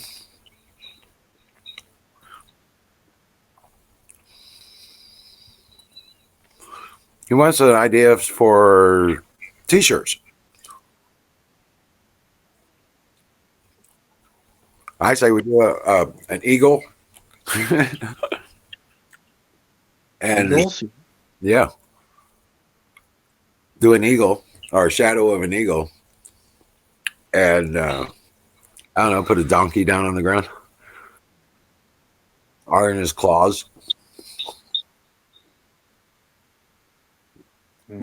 Democrat, So an eagle swooping down on a donkey? Yeah, something like hunting a donkey. Yeah, hunting donkeys to remove them from the freaking continent, right? I don't know. Yeah, yeah. Just to remove them in general. Right. How about a container, like one of those shipping containers, a picture of one with Democrats going into it, being lured in with pizza, and with a crane up above it and a big cargo ship next to it, getting ready to sink them in the Mariana Trench. Nice. And then put underneath it the American dream. I mean, seriously, the Mariana Trench is the deepest part of the ocean, to my understanding. Yep. Deepest. It'd be hard to find them. Be like, oopsie, we had an aquatic accident. We don't know what happened to the Democrats. They were on a boat and the boat sunk. Oh, oopsie.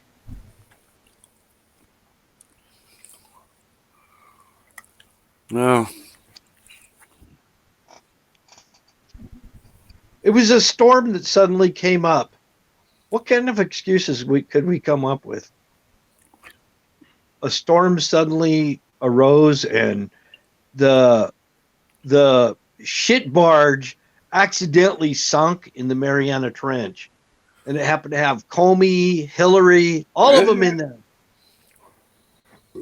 No, they have no, they all picture them all lined up like on a hangman's tree on a line right across the chest. Yeah, right across the chest. They're all hanging from ropes. How about if we do what they did on Dumb and Dumber where he slips some of that turbo lax in the coffee, slips some turbo lax in the pizza, right? Next time they have one of their Antifa rallies, hey man, come on, we got some awesome pizza in here. It's vegan. It's vegan. It's soy pizza. It's the best you've ever had. You've got to try it. And it'll all be laced with turbolax. That's when you send them off to work for the day. Yeah. Yeah. And right when they're all inside there, eating their free pizza, you slam the doors and load them on the cargo ship.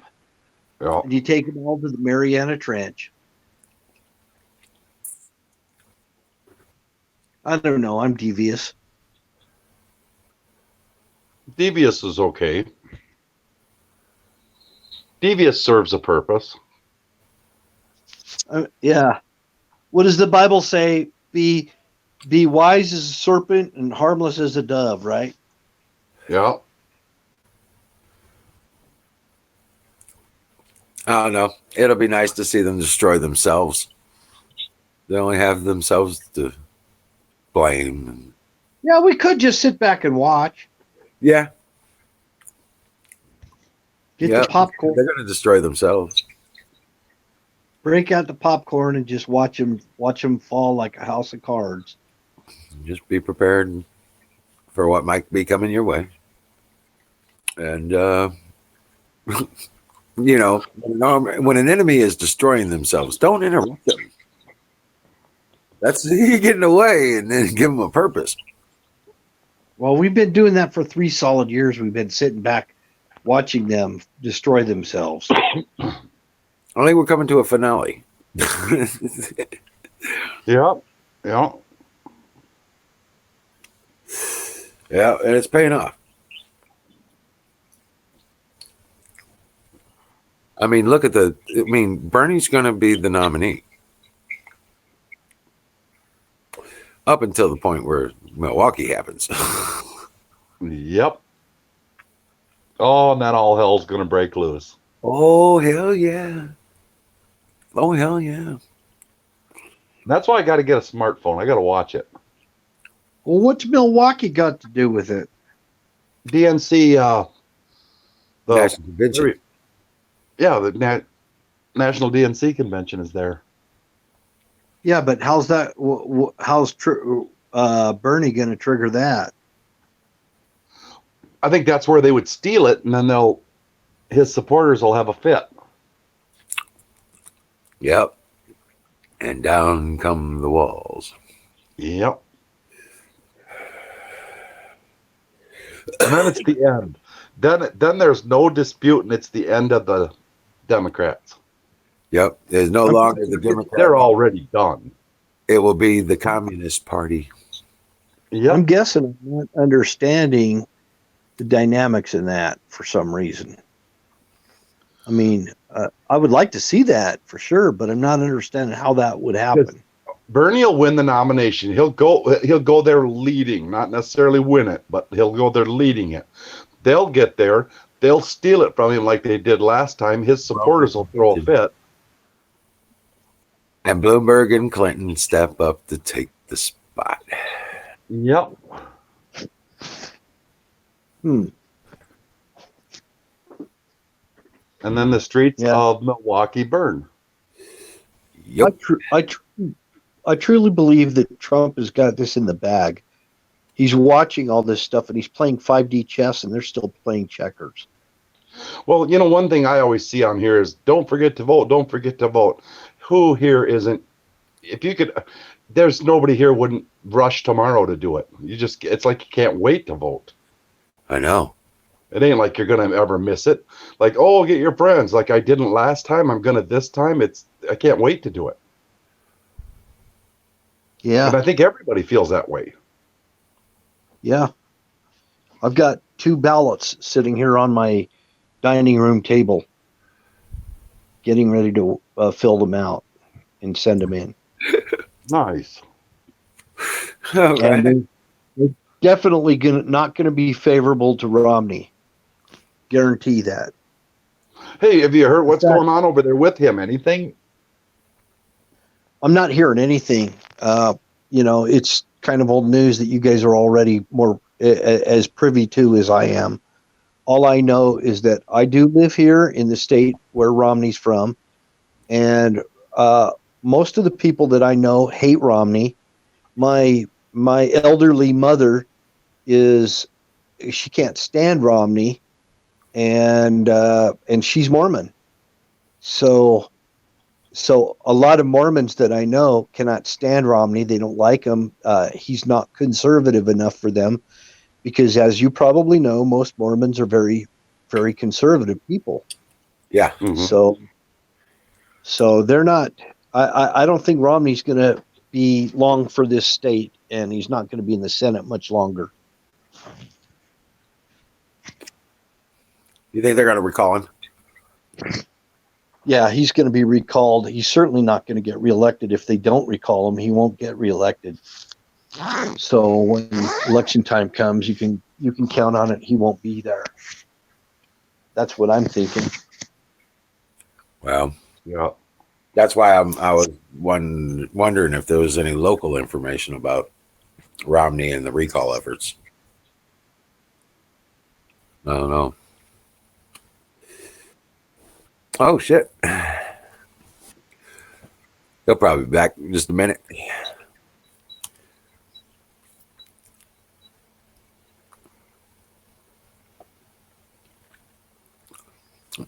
Well, hurry back.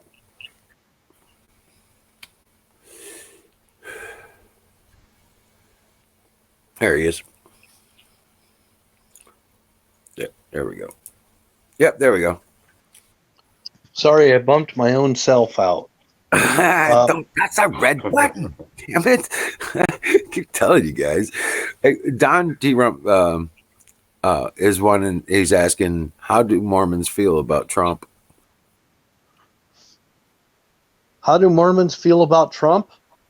I think they think he's crass. I think Mormons are very self-righteous people, and they're not righteous, they're self-righteous, and they have a tendency to be they're putting up with Trump is what it is. They're more kind of tolerating him because he's on par with what they want. Other than that, I don't think that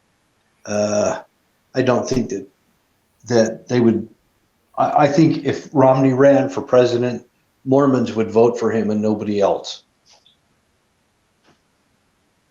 Mm. That's what I think. Well, that would make sense.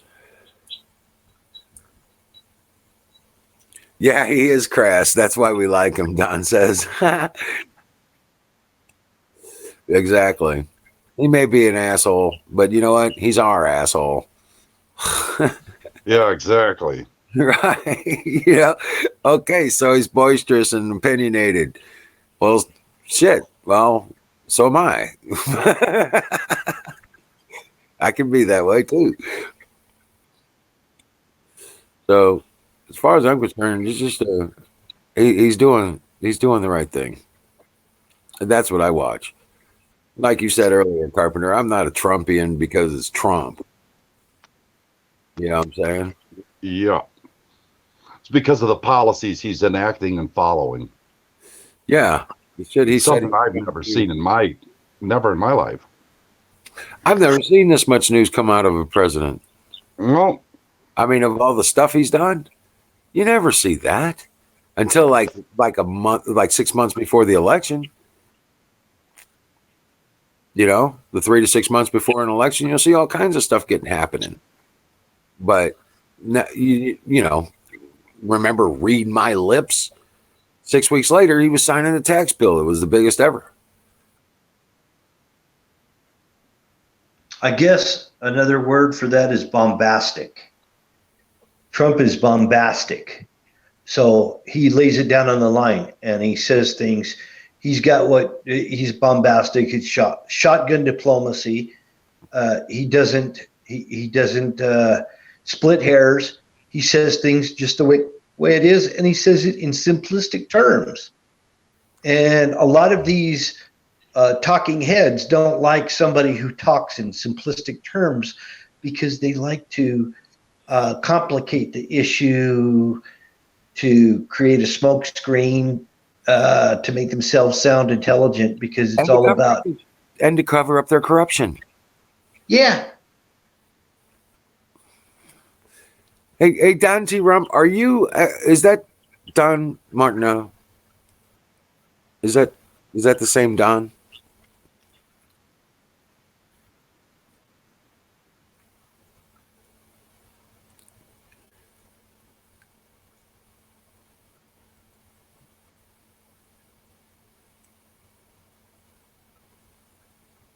Right, you ain't gotta like him.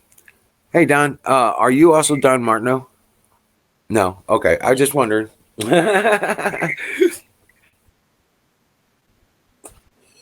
Oh man. But yeah, he's just, it's really cool. Like, I think to have somebody that's realistic. I know people like that. I don't know people that I don't have a lot of friends that are stuck. Is what I call it. They're stuck on themselves and their white collar and their privilege. Whatever that might be, whatever they think that is. That kind of bullshit. Same thing with Texans. Most Texans that I know will call it like it is, and sometimes you'll be on the verge of fighting them because they'll say something, and you'll be like on the verge of fighting them, and then you stop and think. Trump is this way too. You'll stop and think, and you'll go, "My gosh, he's pissing me off. Why is he saying that?" And then you digest it for a minute. You're like, "Wait a second, he's right." Yeah. So that's how Trump is. You give him a chance. You give him a chance. It's like the wall. It took me a while to digest that, and I thought, well, you know what? In the long run, it's a start. At least it's something. Nobody else has tried anything. So the wall, it took me a while to digest it. It sounded bombastic. It kind of pissed me off. I'm married to a Latina, and it pissed me off. I've got a lot of Mexican friends, and I was concerned that if I went along with this wall idea, that it would affect my relationship with other Latin-speaking people that I know. But in the long run, it all came to, I digested it and I understood, it makes a lot of sense. The wall makes a lot of sense. It's a barrier. It'll stop them. It'll at least slow them down. It'll least give our border patrol a fighting chance to be able to quell the problem with this extreme immigration that's coming into our country. And they're not really immigrants. They're playing the system. Yeah. Because we've got people that come and go every single day across that border. They drive across that border every day because they have jobs in the U.S. and they live in Mexico. So those people have no problem coming and going across the border when they go through the gates. If you don't go through the gates, why aren't you going through the gates? I just got to ask the question, why aren't you going through the gates? There's got to be a reason they're not going through the gates, because what? Somebody's probably going to stop you and find out you're doing some shit you shouldn't be doing? Yep. Yeah. Yeah, that's what they do. They say we're against immigration. It got nothing to do with immigration. We're against illegal. That's another thing. Illegal immigrants. That's a made-up term. That means nothing. It's there. It's the definition is illegal alien, and it's against the law to be here illegally. Right. And like you said, it isn't. Could care less whether a person's what their nationality is, or that don't mean nothing. But if you're going to come here, do it the right way. Yep. They're not having a problem coming over every day and working. They're coming here. Yeah. And nobody's telling them you can't come here. Work visas. Yeah, they get work visas, the proper ones. They get work visas. No. They come in and they do the farm work. They come in and they go home. You know what I'm saying? They don't have a problem coming and going. Nobody's denying anybody visas. If you don't have, you can get a visa, no problem. In fact, they got somebody right there at the border that will process you in if you've got the documentation. But if They'll you're process wanted, you in, give you a visa. They'll probably even give you a kick in the ass into the United States. but if Yeah. you're wanted in the criminal where you come from, you're Mhm. probably gonna get fucked up. Right? They'll probably give you gas. They'll probably give you a freaking bus token, to get into the interior. I mean, they're that accommodating. This is not like they're trying to keep people from coming in the United States because you're another race. In fact, if you want to get down to it, Hispanic is not a race, it's a language group. It's not another race. I know. It's a language group. They Yeah, speak Spanish. Yeah. Yeah. That's not a race. Shut the fuck up, AOC. AOC doesn't know what she's talking about. Hispanic is not a race. It's not racists saying we don't want you Spanish-speaking people coming in the country. We don't want you because you're another race. They're not another race, and AOC should know this.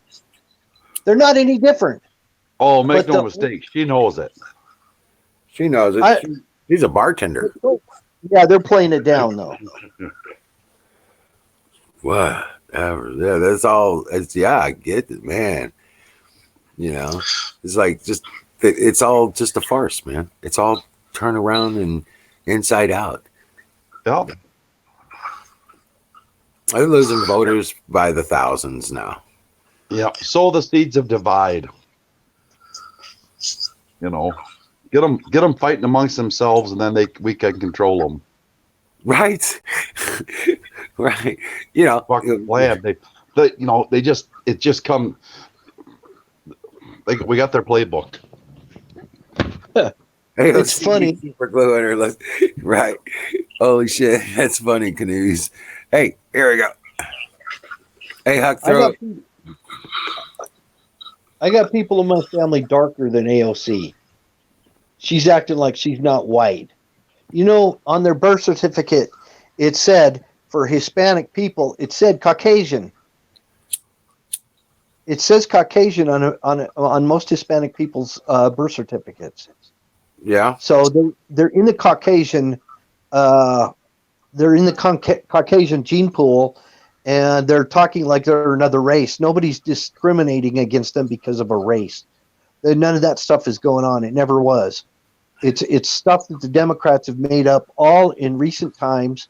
In fact, the term race isn't even in the it's not even in the 1800s. You go back in the 1800s, you don't even find the word race hardly ever. In fact, you go in the King James period of the Bible, you don't find the word race anywhere. The word race is a made-up thing by freaking Democrats. They made it up because of the slave days. Oh yeah, of course. Yeah. Wouldn't doubt it for a minute. It's all to create division. One of the most famous things that the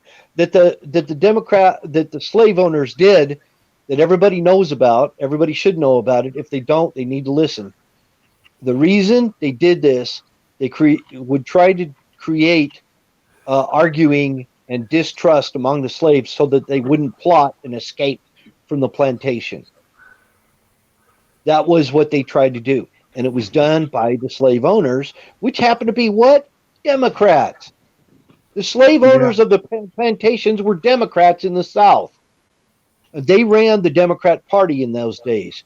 And guess who's behind the Democrat Party today? The same people of these old families that are still running it. Yep. It's no different. And Dinesh D'Souza, God bless the man, he's from India, and he goes into great detail, and he brought a lot of the stuff to light about how the Democrat Party was run by the KKK. Yep. In his movies, yeah. And he's an immigrant. And it took an immigrant to tell that to us? Right. But he had the balls to do it. And they arrested him. Yeah. They arrested him and put him in prison. Yep. Got him. Yep. Busted him. Yep.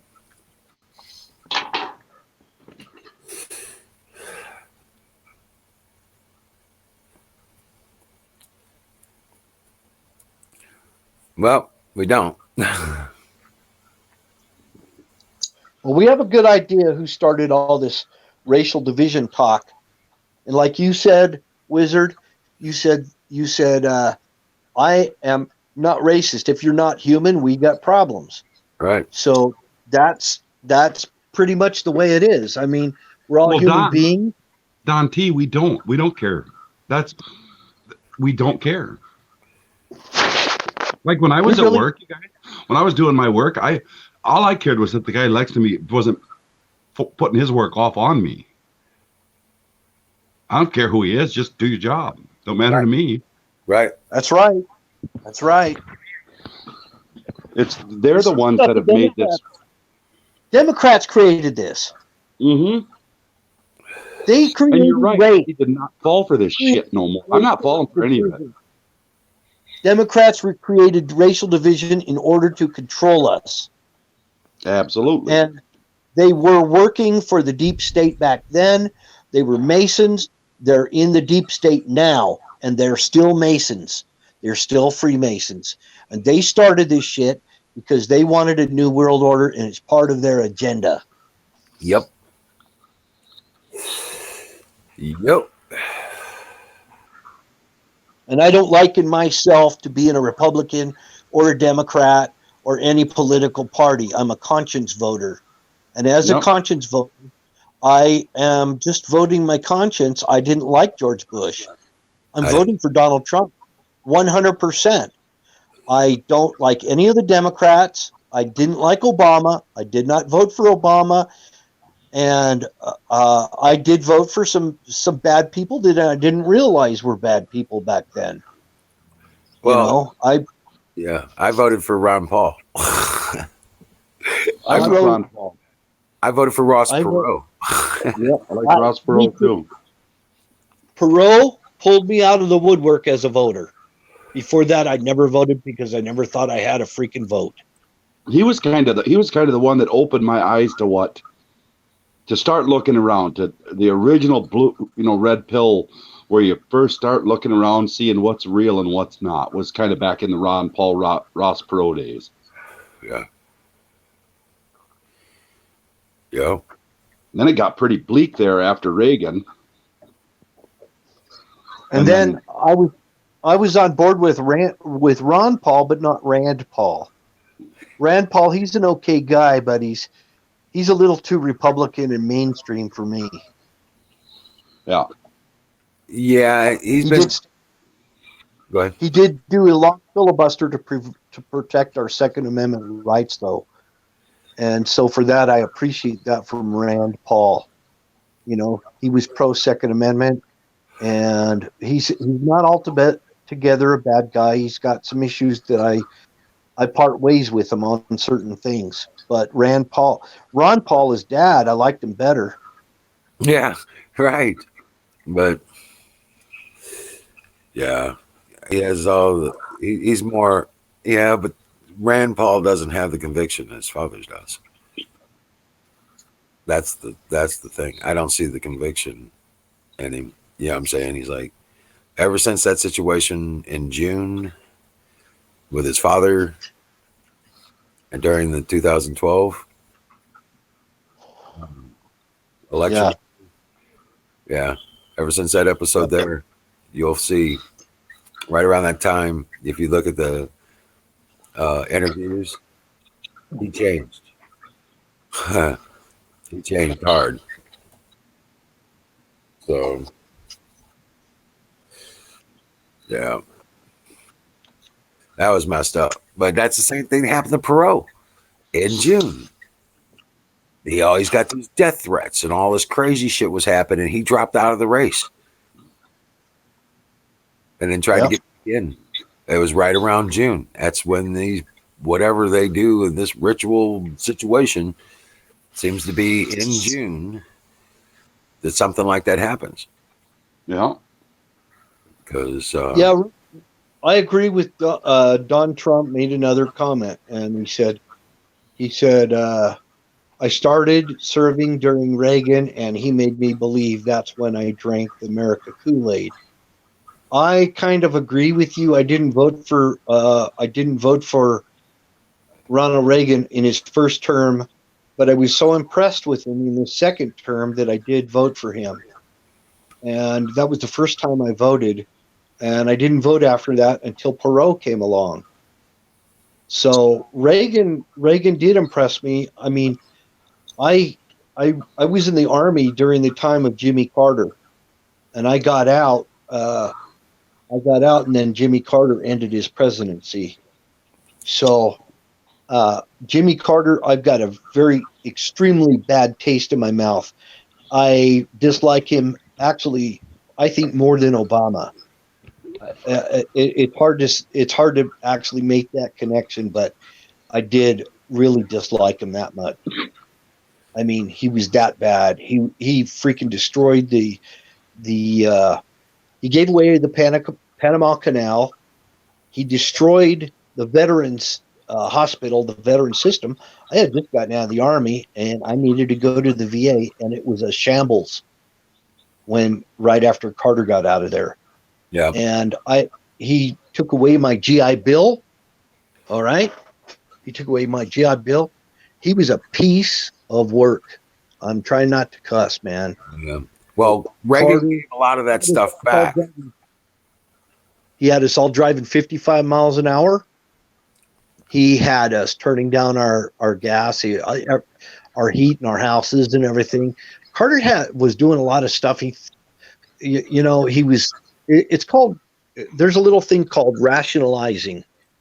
When you rationalize something that's wrong, but you somehow rationalize it in your mind that it's right. It doesn't have to be factual. It just has to be emotional. Yeah, there's a lot of that going on. Carter did a lot of that based on emotion and not based on facts. And we had global warming. I saw the global warming thing go by. I saw, before global warming, everybody was worried that there was going to be a new ice age. Yeah. I remember that. I remember that new ice age. That's why it just doesn't. It's just ridiculous. It's just ridiculous. That's what happened in the Carter years. It went on in the Carter years that we were going to endure an ice age. We had movies about it. Yep. And then came acid rain. And then after acid rain, we had, I think it was acid rain came first. And then what was the other one that came right after acid rain? Ozone. The ozone layer was getting. You couldn't cut your air conditioner lines anymore. You had to evacuate them. Now, the acid rain problem was remedied by taking sulfur out of the fuel, because sulfur was turning into it was turning it into acid rain actually in our atmosphere. And I saw the experiments. Periodic tables, it's a website, and they did the experiment and showed exactly, and now it makes sense to me why the acid rain was a real deal. It was the sulfur that was from coal. Yeah. It was getting into our atmosphere. And it was, you saw it. I mean, you saw it up where you're at. I'm sure, Carpenters, where the trees were dying and stuff. And a lot of them came back. I just know up here we always have done a lot of that. Tree planting, forest cleaning, river cleaning. We've always done a lot of that around here. Yeah. Right. And about, I think it was 1979, when Boise Cascade, which is a massive lumber company, it's one of our major exports out of the country, is lumber. Timber industry in America, in North America, in the United States, was a huge industry. And we exported timber all over the world. And the Japanese companies would take the timber and mill it offshore and then sell it back to us. And it was our product to begin with. And I remember when that was going on. And this is another scam or scheme, I should say, to undermine the U.S. economy. Mm-hmm. And they suffered. States like Oregon and Minnesota and Washington and so forth, and Northern California suffered during the demise of the timber industry. They suffered Yeah. bad, and they got hit so hard, and they've never recovered. And then right about the same time, they started hitting the steel industry, and the steel industry went into a complete demise. And Yeah, I witnessed that. yes, sir. And it went from the steel belt to the rust belt. Reason they called it the rust belt is because these clowns destroyed the steel industry. We were the number one steel producer in the world at the time, and we held that title for a long time. Yep. And now Trump is bringing it back. We have finally climbed up from fourth to second in the world. We're now second in the world for steel production. And who leads us? China. Yeah. Yep. So we're getting that back. But you know what? We're getting the new tech when it comes to the steel factories and stuff like that. The new technologies are coming in. Mm-hmm. Yeah. So Yeah. when They're rebuilding the these factories, that's for sure. Yep, they're rebuilding all these industries with new technology. Remember when all our technology left and went to Japan, and then from Japan it kind of spiderwebbed out to other East Asia countries, like South Korea, Motorola. I Taiwan, remember Motorola leaving Malaysia. Yeah. Malaysia, Indonesia, and then Motorola finally left, and that was the last vestige of American technology was Motorola, and they freaking left. So we were left with nothing, and who was played a large part in that was Bill Clinton, and Yep. and it was during his tenure.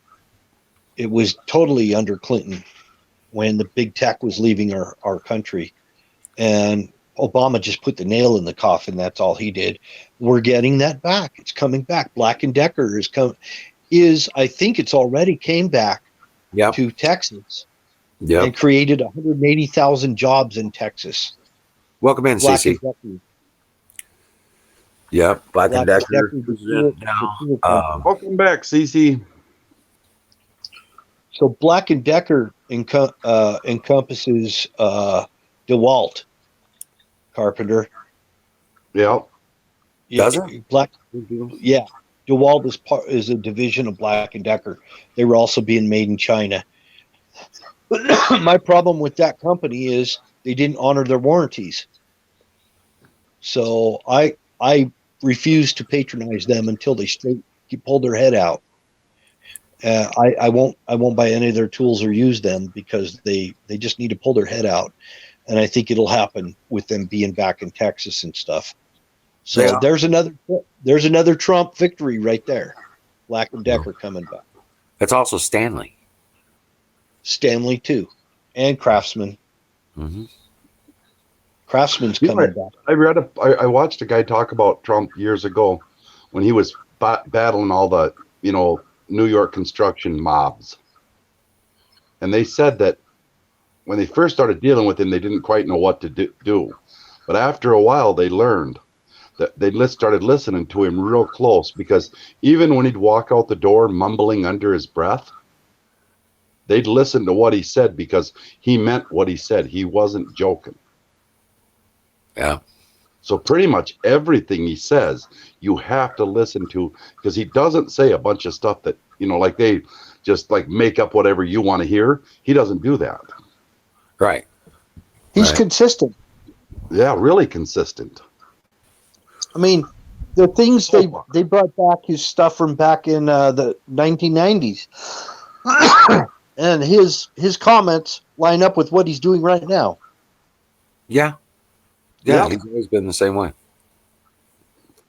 Look at all the stuff he did with Hannity before he even announced he was going to go president. You know, all the stuff he talked about while he was on The Apprentice and all that stuff. He'd go on to Hannity and they'd talk to him about stuff like that because he was into that birther movement. And that's when he started getting on Hannity and stuff like that. Do you remember all that? Oh yeah. Yeah, I remember Kim Clement. He didn't even know who he was, and he was sitting there making all these prophecies that there would be a Trump of trumpets, and this was in what 2014 or 2013, before Yeah. Trump had even said anything, and he was saying that that he will go in as an unbeliever like Cyrus, and while he's in office, that he will become a believer because he will see the horrendous abominations that are going on within the government. But he said it in different words. I'm paraphrasing, but he prophesied about that, and well, look at exactly what he said, word for word, is happening. And look at the pre-staging of the lifting of the stone. Remember that name? And that Jerusalem would become the capital, would Mhm. make Jerusalem the capital of Israel again. And Trump did it. Yep. Trump did it. And he also said that in that prophecy, he was like, they will want to impeach, and yay, but nay. And it will not happen. Exactly. Yeah. So I'm a skeptic of anyone who calls himself a prophet or anyone that purports someone to be a prophet. right. I'm a huge skeptic about it because I come out of Mormonism. And I'm a good I'm very skeptic of it too. But when you start seeing it happen to where it's falling in line exactly like they predicted it would, and they had no exactly knowing that he was even run for president or even be an option. So I'm just a skeptic, but he proved me. I mean, I'm convinced that King Clement was really speaking on behalf of God, and that he was a real, actual prophet. That he had the power of prophecy, and he wasn't just saying stuff, because too many of his things that he said were all came to fruition. That's all I can say. There's a one for your T-shirt. Don't legislate your stupidity on me. Go on. That was just throw it in there. Right.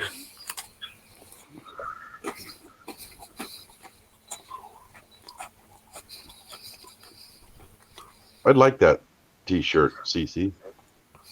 I like that. Yeah, so do I. My rights. What does it say? My rights This don't was a- end, your feelings begin. Yeah. Yeah. My rights don't end where your feelings begin. I like that too. I like one that says "Time for pie." That'd be a good one, but your target audience is kind of small on that. I know. But you'd sell I don't a know. Pies couple. pretty popular. Yeah, you'd sell a few. Pie's pretty popular. Mm-hmm. Nah, he's like I know about 5. I at least know 5 people that would probably buy that shirt. I say one that says "Time to kick some ass" and it's got a picture of a leg with a boot on it, kicking a donkey in the ass. That's a good one. I like that lamp leg, or that leg lamp that Canoes had from the one show. Christmas What was that Story. show? Yeah, you're gonna shoot your eye out. That lamp leg. That'd be. I could think of some kind of meme to make out of that. We should have a meme think tank.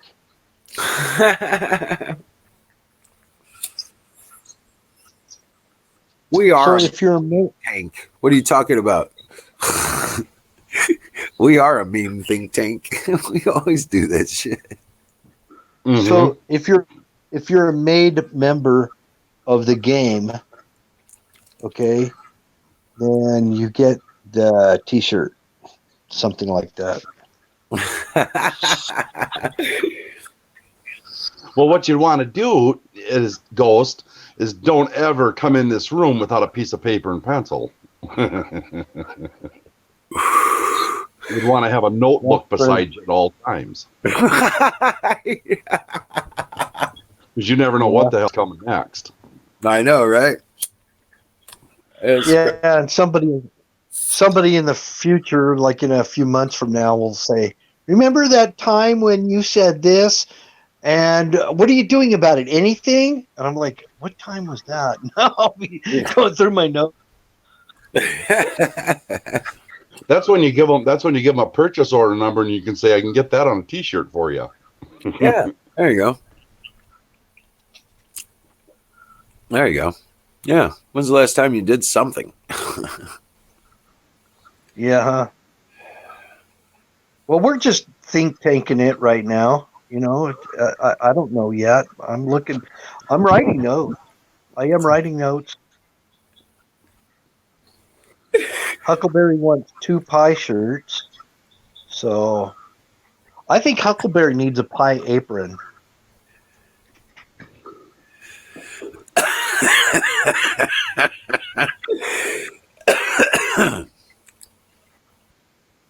Yeah. Call it the pieprin. The pieprin.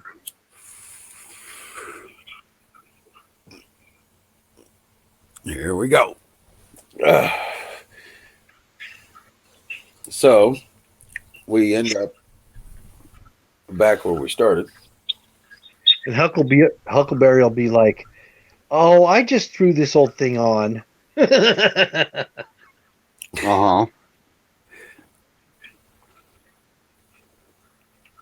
Oh man, I tell you. Huckleberry, where'd you get that pie apron? "Oh, I just threw this old thing on."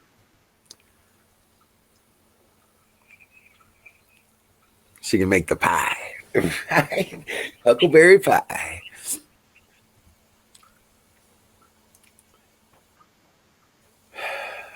Oh, man. And farm-made aprons. Farm-made aprons.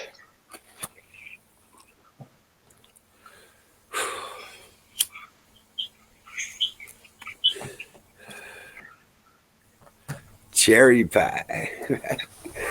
Talking about pie, it is about time I'll be right back. I can give me some pie. Gotta get pie. Gotta get my pie. You guys got me hungry for pie. If I don't get my pie, I just might die.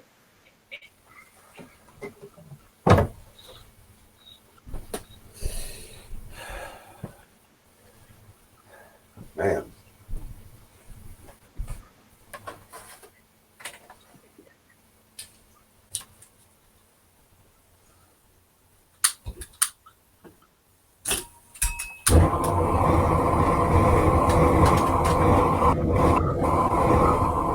Well, yeah, Carpenter.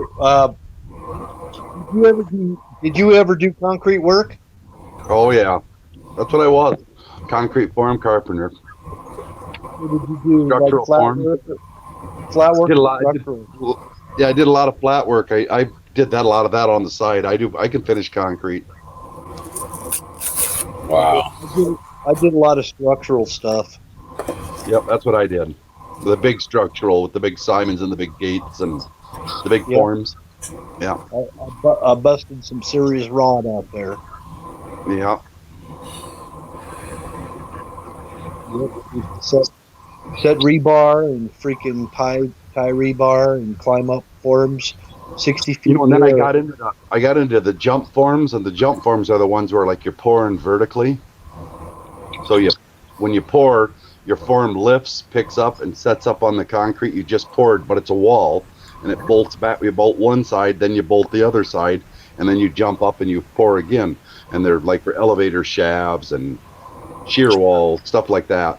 Once I got into that, then I never had time off. I did that for a few years, and then I went into being a lead for that, and then I ended up into being a foreman for it, and then it was just 6 days a week, worked year round all the time, never off, never nothing. Weren't many people that did it, you know. Right. That's like me. I learned all my math on the job. I didn't learn Yeah. it in school. Yeah. So Oh, yeah. I go back to the community college as an adult, and the algebra teacher's asking me, "Well, how come you didn't show your work on scratch paper?" And I said, "Because I do it in my head." And she Yeah. said, "Well, how do you? I have to fail you." And I said, "Why? I got my answers right." And she says, "Yeah, you did, but you have to show your work to get the grade." And I said, "Well, I didn't understand that." She says, "I have to ask you this question. How did you come to this conclusion in your head? You knew the formula." And I said, "I don't use the formula you use." And she said, "I don't understand." And I said, "Well, because I can visualize. I I visualize. So, like, if we're looking for the missing hypotenuse of a triangle and things like that, I can do that in my head." And she's like, "I never." And then I asked her, I said, "Okay, I have a question for you. Can you do this in your head? If not, I can." And she says, "What's that?" And I said, "Well, I started out doing this with the slide rule back in the day. But I had a boss one time that said, if I see you using a pencil and a paper, you're fired because you should know exactly what this is." So this is what it was. So just an example, you don't have to come up with any equation to answer me back or anything. I'm just saying. So you got a 30-foot long driveway, and it's 4 inches thick of concrete, and it's 10 feet wide. How many cubic yards do you order? Now, this is something you dealt with when you called a How long freaking did you cement say it truck to was? come and do delivery. How long did you say Huh? it was? How long?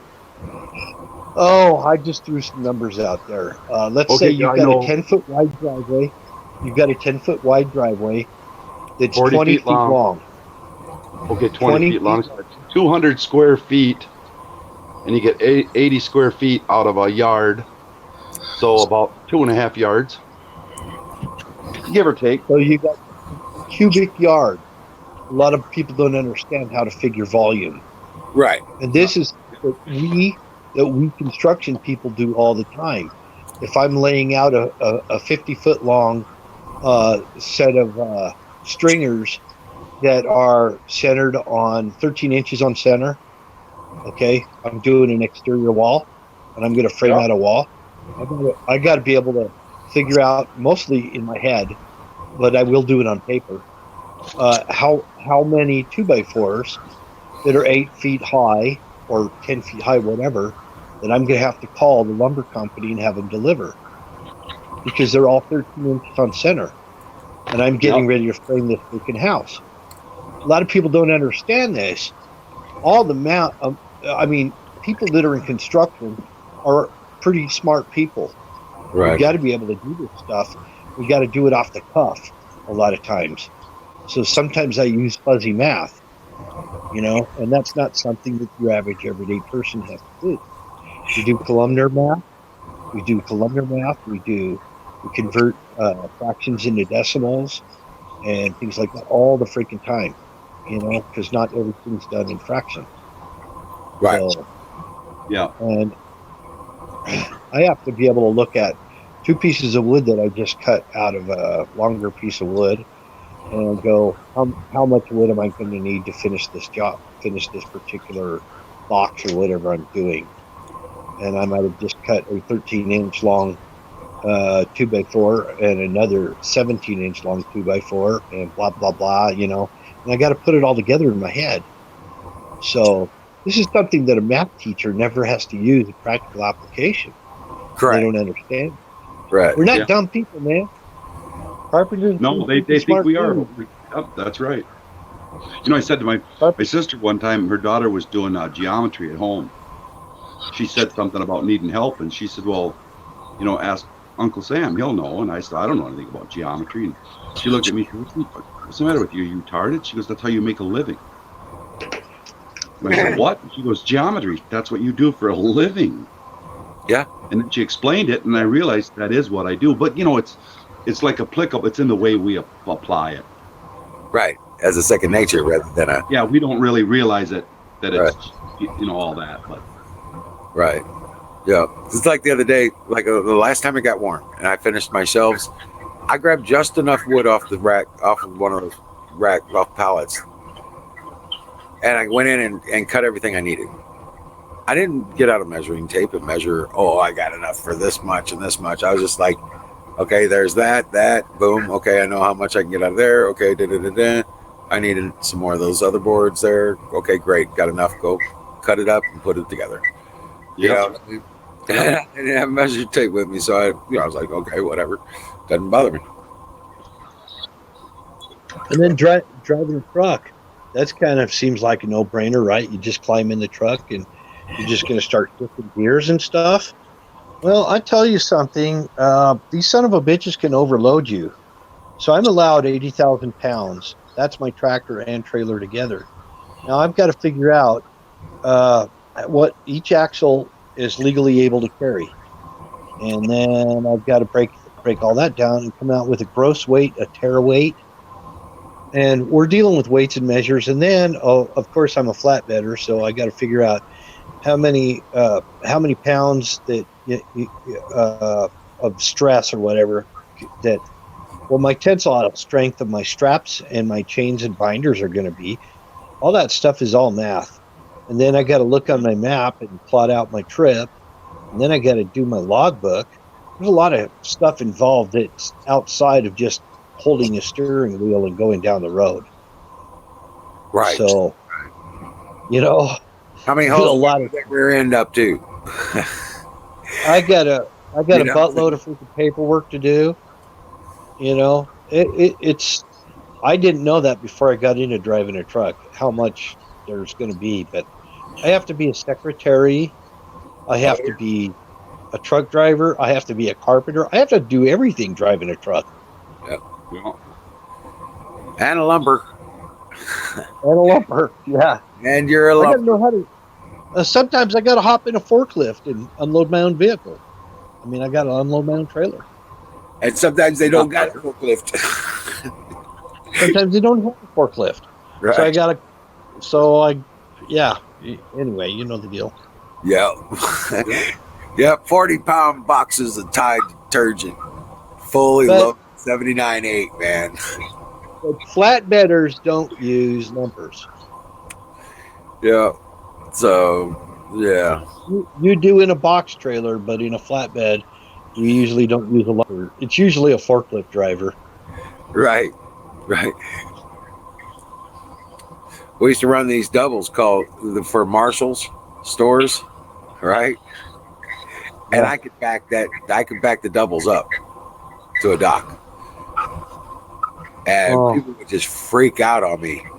I was like, you know, us flatbedders do not know how to back. I'm just telling you that. I know. You got a forklift, move it over there. Yeah. I drive a spread axle, you know, so right. No, we don't know how to back up. We're shitty at backing up. Right. Or you pull it under the gantry and let it grab it. Yeah. But we had these Marshall loads for the Marshall's department stores. Hundreds of boxes at a time, and they don't separate them out at all. So after 9/11 hit in 2001, it really out where I live, the construction trade really kind of tanked. And then all of a sudden, here came this wave of illegals that took our jobs. So whatever jobs there was left, you know, the illegals were getting them because it's natural. I mean, it's not that I'm a bad employee or anything. It's just that they can now hire cheap labor that won't talk back. So if you own a business, you're probably going to go for the same thing. I want some cheap labor that ain't going to talk back. You know? And that's kind of how it went. And so I got into driving a truck. I got out of the construction because of that. That's why I got into the jump forms. Yeah. nobody did them. You're climbing all the time, you know, hanging on a pair of chains. And nobody wanted to do it, and everybody was bothered with it. So then I thought, well, I want to go somewhere where I stay working all the time. So I got into that, and then once I got into that, I stayed working. I ran one of 5 crews there was 5 crews in Minnesota, Wisconsin, and Iowa that did what I did for a living, and I ran one of them. Right. Wow. So you look at something, I just was looking for something that no one else did, you know, a niche. Yeah. That would kept me employed, and that's how I just worked no matter what I could do, doing whatever I could do, whenever I could do. That's our generation. Our generation was that way. Well, you know, I don't know how else you do it, you know. It's like I get these people would call me on the weekends and they'd need a garage slab poured or a basement floor poured or a garage stood up or, you know, deck or sliding glass doors on their house or whatever they needed. And you get X amount of money for doing this.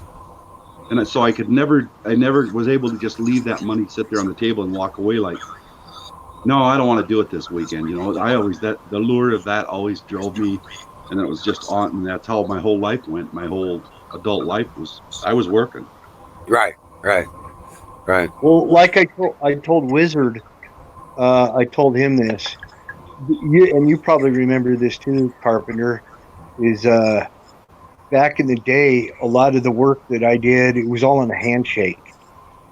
Oh, You did, there was no paper, freaking, I'm going to lock you into some kind of commitment or something. It was, your word. It was on your word. And if you didn't keep your word, you were never hired again. Yeah, I bet 95% of my work on the side was like that. You'd tell them a price on it, and they'd say, okay, do it. You'd shake their hand, and you'd build it. And I never got stiff. No one ever. Right. Well, even working for the man, a lot of times I used to get hired working for somebody else just on a handshake. He didn't even put me in an interview, look at a job application or anything. Either you could do the job or you can't. If you can't, you're down the road kicking cans. Yeah. That's how it was. You know, the first time I ever did the big Gates forms where the big radiuses, and the superintendent on the job looked at me and he looked over his glasses. He was an older guy and he had reading glasses, you know. And he looked over his reading glasses at me. I was at his table and the job hadn't started. They were just digging in the dirt. And he says, well, do you have, experience with Gates forms, and the big Simon's radiuses? And I said, no, but it don't matter. And he kind of looked over his glasses at me and he said, what do you mean it don't matter? I said, well, my whole career's been one thing or another I've never done before. I said, I'll figure it out, get up to speed, catch up, and we'll get going. And he said, oh, you think so, huh? And I told him, I said, just hire me for a few weeks. If you don't like what you send me home, no hard feelings. That's how I did. Yeah, he said, come on in Monday. I think I was there 7.5 years. Yeah, that's that's kind of how I got that kind of story though. I'm tech industry. My first job in the tech industry, I didn't have any certifications. There weren't any certifications to get, none of that stuff. I went up to a computer store and I was like, hey, I want to work in your tech department. He goes, what do you know about computers? I said, well, I built my own. He goes, you have? Can you build some more? And I was like, yeah, I can build a bunch. He goes, well, how many do you think you could build in a day? I said, probably 10. I didn't know at the time. The guys were telling me they can only build 7. So I was like, he goes, okay. He brought all the stuff in for me to build the 10 computers. I built them the next day and loaded them out and had them all ready to go. And he's like, okay, you're hired. Yeah, that's how you do it. Yeah. Right. Go talk to the lead in the tech room and give you this task. Somewhere along the line, they people got to the point where, and it's true, but it's just really rare. But they got to the point where they thought that college education outweighed experience, and it doesn't. No. College education helps. Don't get me wrong. I'm definitely not anti-college. Totally for it. but you got to be real careful with it. You can only use it for what it takes to further your career goal. It's not a stopgap. It's not a step up on everybody else. You don't get a jump ahead of the line. You might get a pay scale or two up. Right. Your best bet's get in at the ground floor and then take what schooling you need. Like if a promotion comes up in this or that and you don't have experience in that, take a few classes so that you understand the basics of it, and then move it on, and go on that way. Don't think you're just going to go get a 4 or a 5-year degree and you're all of a sudden going to be making a bunch of money and you're going to live your life. And that's another thing. They think they're out to get an easy, and there's nothing easy. No. Nothing comes easy. If it does, it ain't worth it. Mm-hmm. If it comes That's easy, right. it's worth it. Unless it's a watermelon, then it's the sweetest one you ever had. Yeah. Yeah, there you go. Right.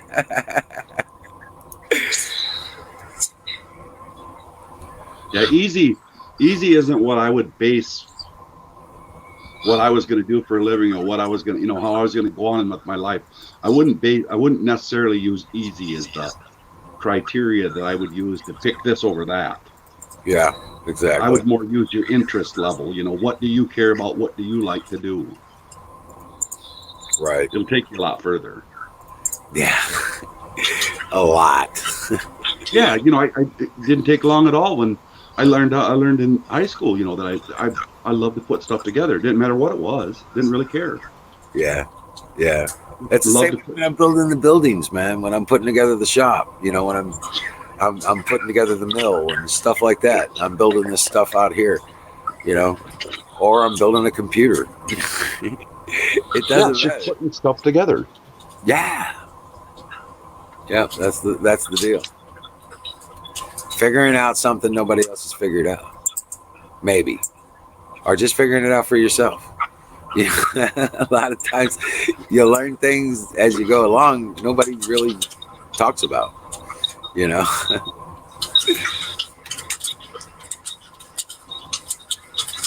It's like knowing math inherently because it's part of what you're doing. Yeah.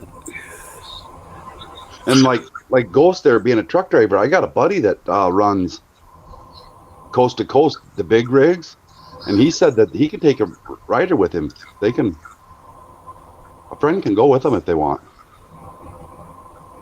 Company's okay with it. Yeah. Yeah, mine was that way too. They have to sign a waiver. That's all. It's an insurance. That's all you need just an insurance paper you sign. Insurance. Yeah. They got the same thing. They even had a deposit that you put down if you want to take your dog with you or something, or your cat. They don't want damage to it. Right. You could tear up the mattress or something, Or your ferret. That I can't imagine going on the road with polecats in your freaking car, in your truck. Right. A couple of ferrets. Letting them have. Where'd my ferret go? I don't know. He's somewhere in the bunk up there. Oh shit. Especially if you're running team. Oh. I only did that. Hi, Michelle. Hey guys, how are you doing? Hi, Michelle. How you doing? I'm at least I'm not mildewing. Yeah, that's a good thing. What's been going on? Nothing. Yeah. Typical here. We were just sitting here talking about you. Go anywhere. Oh, were you? Uh-oh. Was it a good thing or a bad thing? Uh-oh. We were just talking smack about you, that's all. Oh, okay. I hope it was good smack. Yeah. Oh, yeah. Your ears must have been itching. Yeah, I must be. No, we're glad you're here. Oh, thank you, guys. Thank you. Have anybody had dinner tonight? I was debating what to make tonight myself. Everyone's like, I had biscuits and gravy. I'm like, ooh, that sounds good. Roast beef and pepper jack sandwiches. Yeah, I'm thinking about making some loose hamburger meat and just mix it with some mushrooms and Swiss cheese and put it on a bun. That sounds good. Yeah. You're getting all fancy. Good. I love mushroom burgers with Swiss cheese. Yum, yum. Tomorrow I'm making beef Right. mushroom rice. All right, Huckleberry, sounds good. Sounds good. What's wrong with a peanut butter sandwich? Oh, my favorite. Peanut butter with some, what is it called? That marshmallow stuff, fluff. I'll tell you, this is old people thing right here. What's that? Good old fashioned bowl of tomato soup Uh-huh. and grilled cheese sandwiches. How's that? Yep, the best. Absolutely, Right. hands down, the one guy. In fact, my kids were just asking me how come I don't make it as much. Yeah, especially on sourdough bread. Oh, It's a good cold day dinner. yeah, Yep. it's good for the winter and the summer. Simple. Yeah. Simple It's and simple and it's yummy. Mm-hmm. filling. Yep, absolutely.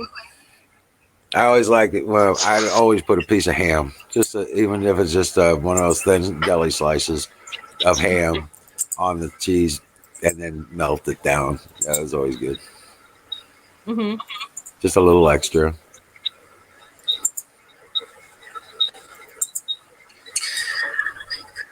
And I always end up putting basil in the tomato soup. Yeah. Yeah.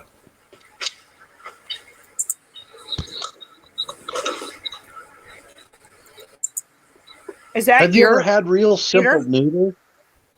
real simple noodle? I think I've heard Simple of it, noodle? but never tried it. Just What? plain old noodles with butter on them and pepper? Oh yeah, I just made that for my two girls tonight for supper. Yeah, that's funny. You said that.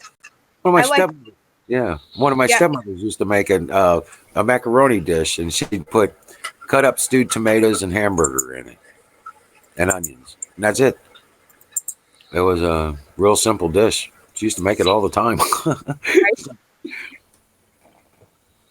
I like it with potatoes, hamburger meat, and tomato sauce. Mm-hmm. And just kind of a soup with just little chunks of potatoes and hamburger meat, and that's it. My and mom used tomato to do. sauce. Yeah, my mom used to do that all the time. And then what she also did was take tomato juice, put some sugar in it, and made some angel hair pasta. Oh, that used to be the best too. Well, that's like my poor man's spaghetti. You take a can of tomato soup, right? And then you take a beef ramen packet, right? Uh-huh. You make the tomato soup, and then you turn around and you put the noodles in it and let it boil up and simmer until the noodles are done. It absorbs all the extra water out of the tomato soup and makes it like a sauce. You put in some Italian seasoning and maybe some onion or whatever, and then turn around and let it steep for another couple minutes. You got poor man spaghetti right there. Sounds good. Quick and easy and just, individual portion kind of thing. Right. Yeah, that sounds good. Or a can of cream of mushroom soup and chunks of chicken Oh yeah. on noodle, Oh and God, you've got yeah. Alfredo right there. Oh yeah. Yeah, Just it's easy. I used to make that all the time when my husband was driving truck, and it used to be really easy. Absolutely. But yeah, I do that with rice or not rice, but I mean shell noodles, a can of cream mushroom, a can of mushroom, and then tuna, and Uh-huh. then I take a big spoon of Miracle Whip, throw it in there, mix it all up. Oh, tuna casserole. I don't know about the Miracle Whip, but I'm not a Miracle Whip. I like mayonnaise. You know what's really good too? You can take cream of mushroom soup and minute rice, white rice, of course.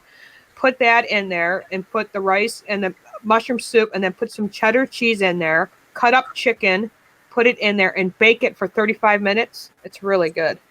Oh wow, yeah. Like a casserole or something. Yeah, casseroles are one of my favorite dishes to make. Yeah. I love basil too, Miriam. I like making muscatoli. Don't even know what that is. It's the it's the tube noodles, and then you use sausage instead of hamburger, Ah, okay. and you use it's spiced up a little saucier than like a spaghetti. Ah. Okay, and it's all. Then you add all the cheese and you bake it until the cheese. You make it, and then you put the cheese on it and you bake it until the cheese is nice and good and melted in. And man, I tell you what, that right there is a famous Midwestern wedding dish that they serve at wedding receptions and stuff like that. Uh-huh. It's really, really good. I like making it. It's and a lot of rice. Right. I'm trying to stay in the low carb world here.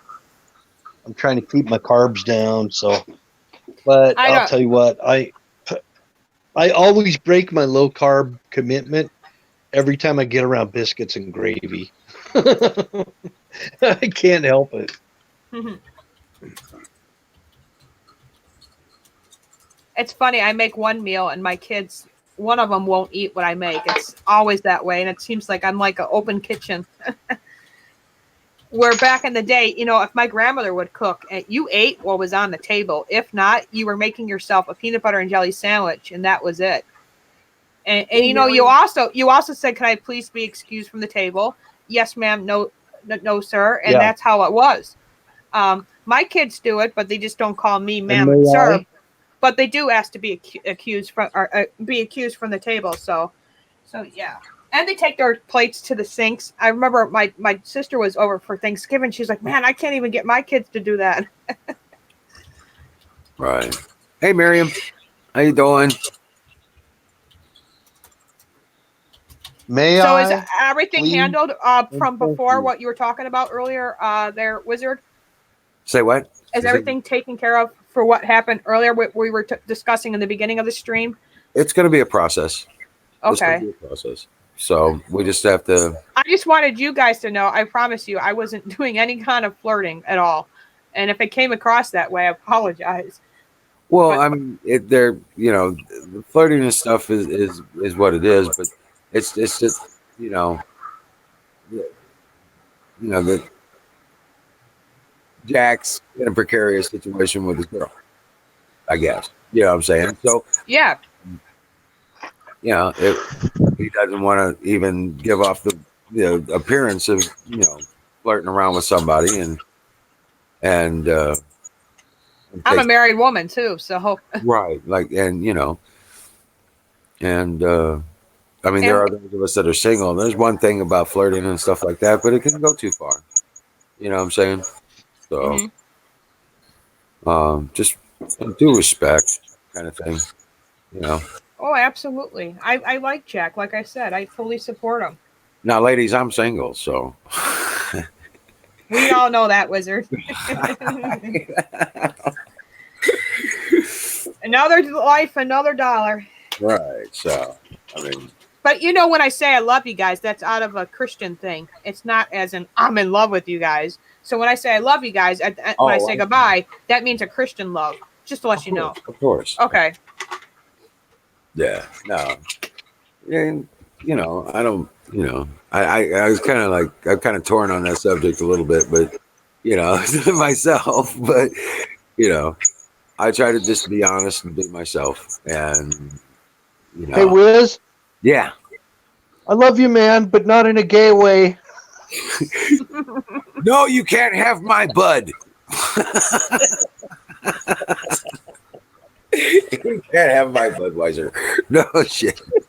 That's funny. That's funny. I love you, but not in a gay way, brother. Right. You still can't have my Budweiser. Right. That's a good thing.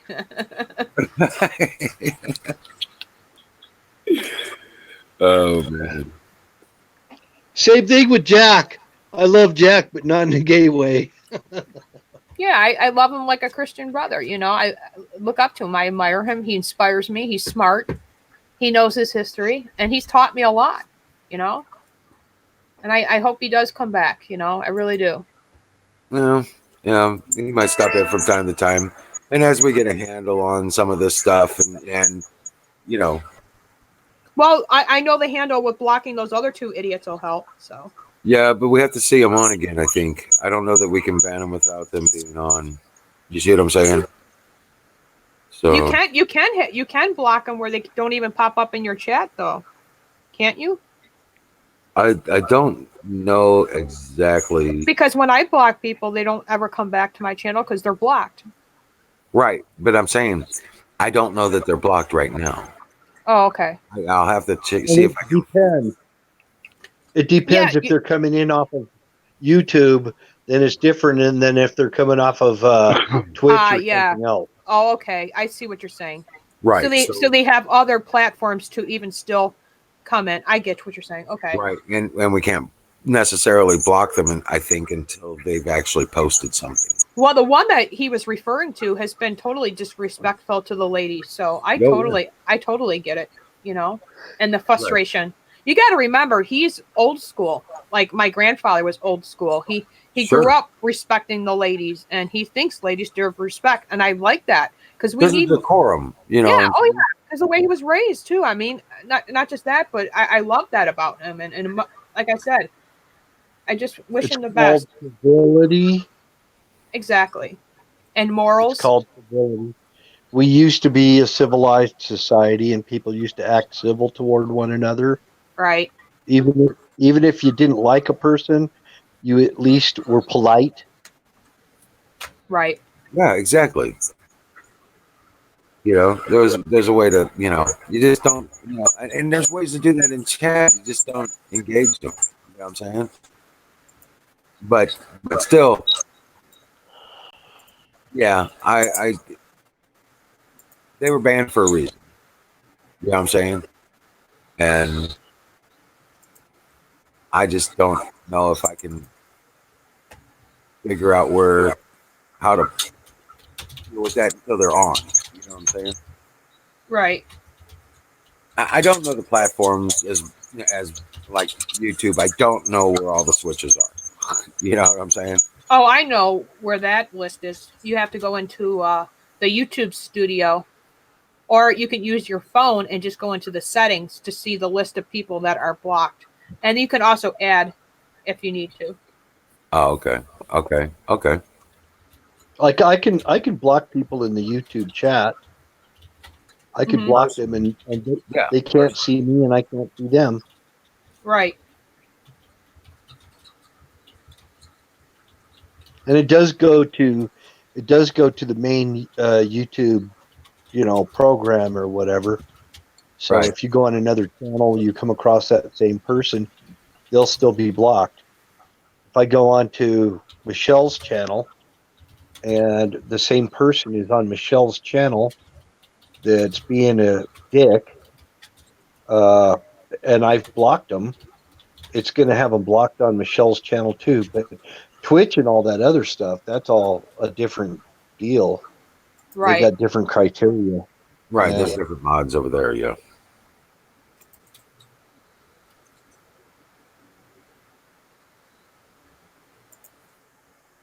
That's all I know.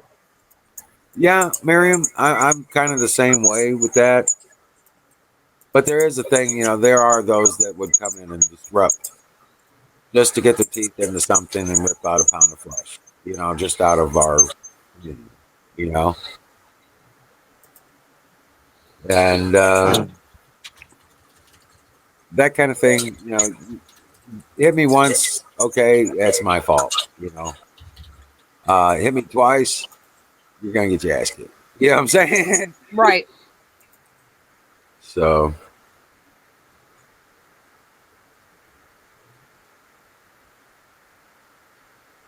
Yeah, I know you can. We used to call you the executioner. The Dragon Lady in Mexico.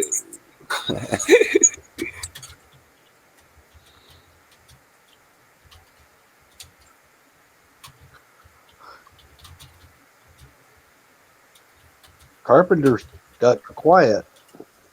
I'm Yeah. just sitting here listening, Right. hoping I don't start snoring. Oh, Just relaxing. It's cold out. It's nice to be in the warm house relaxing. It was warm here today. Was it? Yeah, there's Yeah, supposed. Go ahead. I was out in it all day, and it was I was wearing a t-shirt. Nice. You know what that means? It's headed my way. Yeah, maybe. Yeah, we're supposed to be 50s and 60s next week. Well, So- I think there's probably it's probably the warm before the next snow that's coming here. Well, there's oh shit. But our cold is a dry cold, so it's not as wearing on you as where you live, and up there in Minnesota and all that. I mean, in Wisconsin, that kind of cold it goes way into your bones. You take them. Right. It's like Saturday 48, Sunday 53, Monday 54. You know, and then it gets a little cold again, but not like it is now. Shit. When it's 40 degrees here, I'm walking around in a t-shirt, and Yeah. if it's 40 degrees in Wisconsin, you're freaking cold to the bone. Yeah. We've had 4 days below freezing, so yeah. what is that noise? Is that your microphone or I don't know. It's a that was weird. bounce back and forth. That's all. Feedback, I think. Yeah, just a little feedback. But yeah, it's whoa. What the hell is that? No. Yeah, it's on pro life side. No, Yeah. I Because still when hear you it. shut hers off, Yeah, when we shut hers off, it stops. Let me see. Yep.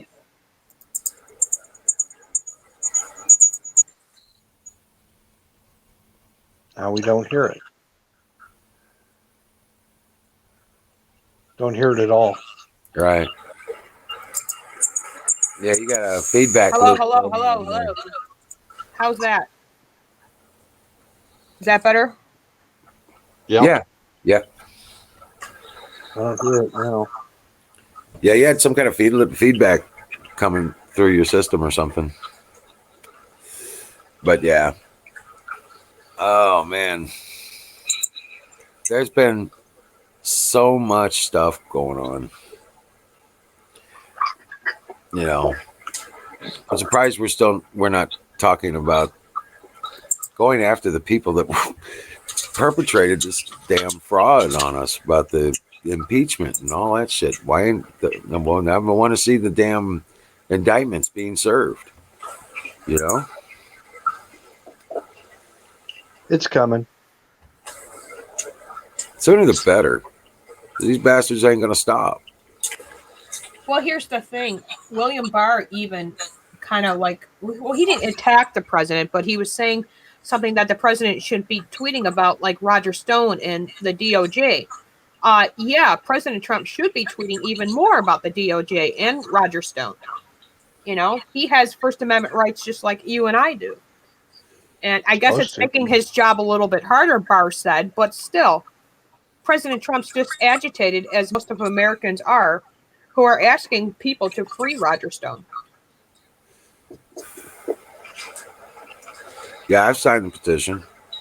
Yeah, me too. So, I mean,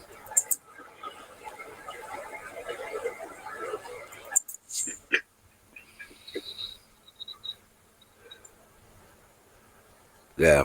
I signed a petition some time ago, actually, when he was still on Infowars. I mean, well, he was still, you know what I'm saying, kinda. After they arrested him and stuff like that, I was like, dude. Well, several people are saying that Barr is definitely got people lined up, and even Trump said so. So there's more. They just got rid of, what was it, 70 people out of the White House, Yep. Did they really? and Vindman brothers. Yeah, and the Vindman? Vindman brothers are I thought it was just the Vidman brothers. I didn't know there was more. oh, Yeah. 70 White House holdovers, and they say it's going to go on to another 180. Yeah. It's gonna reach State Department here soon. Yeah. Because I don't know. no, the budget he just proposed cuts out over $4.4 trillion. There's one fatal mistake that everybody always makes, and that is you never want to underestimate Donald J. Trump. I agree. Yeah, that's right. I think he should It's just always keep been tweeting. a fatal. It's always been a fatal mistake, Michelle. Everybody Yeah. that's ever done it has always paid the price. Oh, I know. And here's the thing. I mean, since Donald Trump was found not guilty and he's innocent, why is Roger Stone being charged with the same crime that they tried playing on President Trump? That's what I can't get out of my mind. What officially has he been charged with anyway? Lying to Congress, and they also got him. They got him on 7 counts of bullshit. Yeah. Okay. One of them On was who? Roger intimidating. Stone? Yeah. Yeah. One of them was intimidating a witness, and it was a joking back and forth conversation, admitted by the person who received it that they talk like that all the time. There was Right. precedent for it, so that it was just a joke, and just it's all bullshit. Is it true that some of this jury is biased? Yes, I heard that they even on their social media accounts bashed President Trump. the judge was biased. Oh yeah, we all know that. They all were.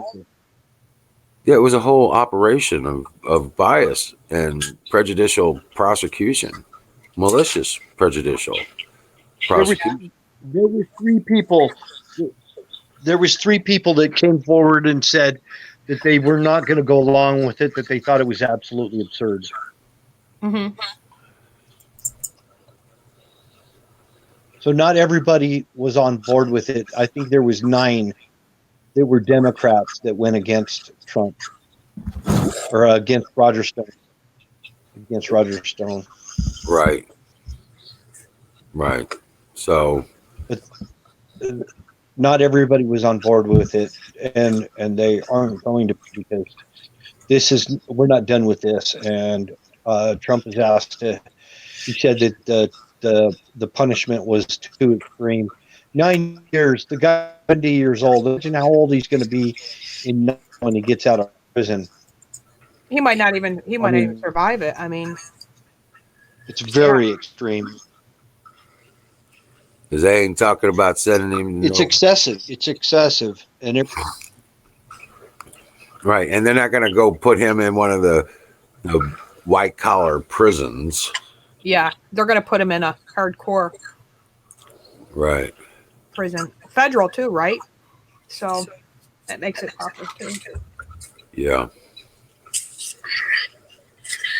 So Yes, Barr needs to do his job. Absolutely. I thought James Comey was supposed to be arrested by now. Me too. he will be. Yeah. He's in the lineup.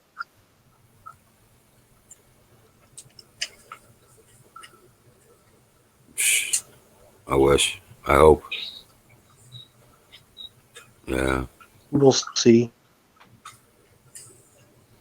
I think the truth will always prevail, and it may not look like it is on the onset. It might look pretty dismal right now, but I Right. think the truth is going to prevail. Roger Stone's going to be completely released and exonerated. That's what's going to happen.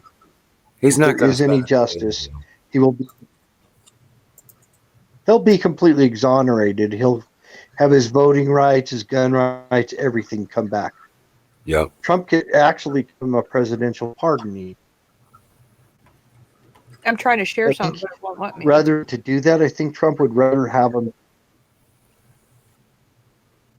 I think Trump would rather have him get exonerated.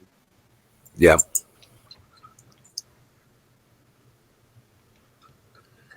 Yeah. Probably by the appeal and a fair court. Yeah. Fair court.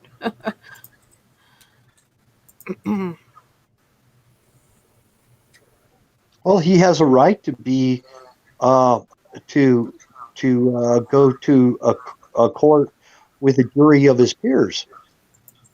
He has a right to that. He can ask to go to a trial with a jury of his peers, just like OJ did. He was not afforded that yet.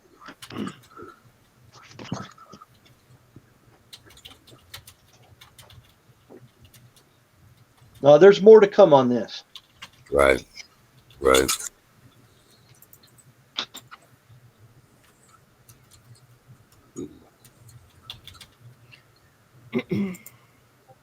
Yeah, Exactly. they try to do the Equal Rights Act or something like that. The Democrats try to get that passed, which also includes more abortions and all this other stuff. And then you had Chuck Schumer coming out to the camera saying that how dare President Trump take all this health care away from these disabled children, and yet the man supports abortions on disabled children.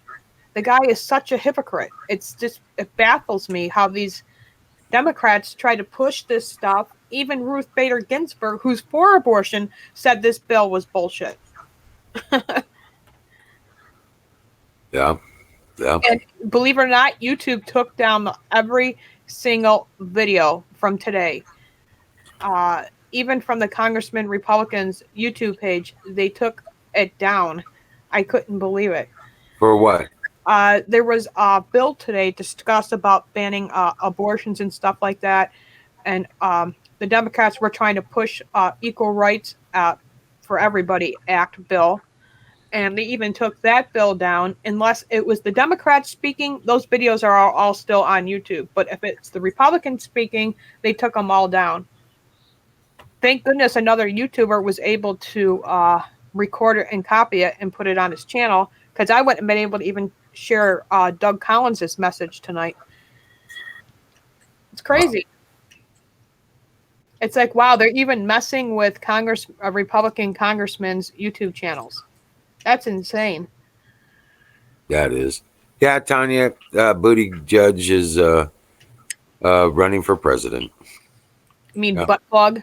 Yeah, butt judge. Butt plug, butt judge, whatever. Yeah. I don't even think he was a real veteran, to be honest with you. I don't know. But he's got no chance. I mean, oh, no. And my husband seems to think it's going to be him against President Trump. Might be right. I don't know. I see it Bernie Sanders. He sees it Pete, but we'll see. And the only reason why people are going to vote for this idiot is just because he's gay. You know? You can't just go voting for somebody just because he's gay. I mean, like, seriously? But that's how people think. Yeah, well, not everybody's cool with that. Well, I'm not.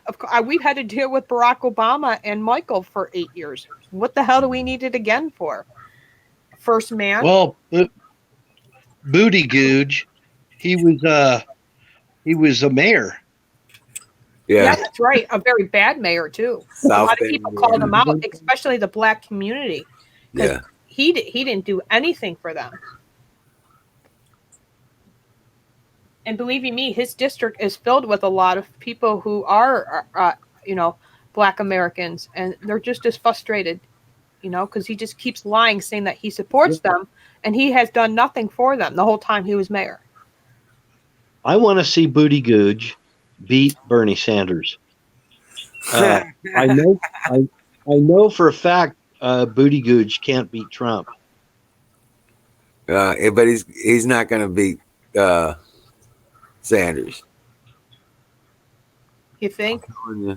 Yeah. You. He's not going to beat Sanders. And Biden, nobody wants Biden. Even the media doesn't want Biden. Right. You and I know that Hillary Clinton stuck it right up Bernie Sanders, you know what, during that election. Technically, he could have won and not her. Right. Yeah. And they're doing the same thing to him all over again because half of the media doesn't even want him in. Okay, what is famous for? I don't feel sorry for him. What is Clinton famous for? Lying. He's famous for killing people. I don't know. Lying. Yeah. Arkansas people. Yeah. How many people do you think she has killed so far? I know one for sure. That was Seth Rich. That other one that was found in the mountains. He was going for a hike, and he's gone for a hike at this place numerous times. Experienced hiker, knew the surrounding area, and he was found dead. Yeah, I couldn't even say how many has been the Clinton body count, but there's a lot. There's a lot. Well, we're not even talking about the Obama body count. What about Obama? Well, I'm just saying, guess who's in the way of Clinton now? What's Call that? Me? Call me. Bernie. Yeah. Bernie could get some kind of mysterious sickness or suddenly have a heart attack. Yeah, he just had a heart attack. Yeah, he's already got a heart condition. Well, I'm sure they'll figure something out to make him have another one. Yeah, you know. Here's the page wizard I just wanted to show you. I tried sharing it, matter of fact, just a couple minutes ago, but it wouldn't work, so I'll put it in the chat. It's funny how we just mentioned Hillary. That actually shows you a chart. If you scroll down, it shows you a chart of all of them since well into 1977. I also believe that she also had Kennedy killed to steal the Senate seat. Kennedy was killed for other reasons. That wasn't Clinton. You don't think so? Mm-mm. He died right around the time old Byrd did. Yeah, but he died and she got the Senate seat, right? Isn't that how it went down? Connecticut? No. She was in New York. Okay. Kennedy was Connecticut. But Byrd, the old KKK master himself. Robert? Yes, sir. He died right around that same time. Yep. It was the time they were putting the foot down on voting for the Obamacare bullshit. Remember all that? Mm-hmm. Just like Kennedy died right in that time, so did Byrd. They both died. Heart failure, heart attacks. Can you guys hear my daughter snoring? I can hear from here. And shortly thereafter, that the judge, what was his name? Scalia? Yeah. Yeah. I could not believe no autopsy. Not even the wife did not order no autopsy. That was just wow. Yeah, that was shut down. What about Wet Works? Wet Works? No, that was straight up political assassination. Now, who was that one? That was Scalia. They called it Wet Works. Okay. When it was some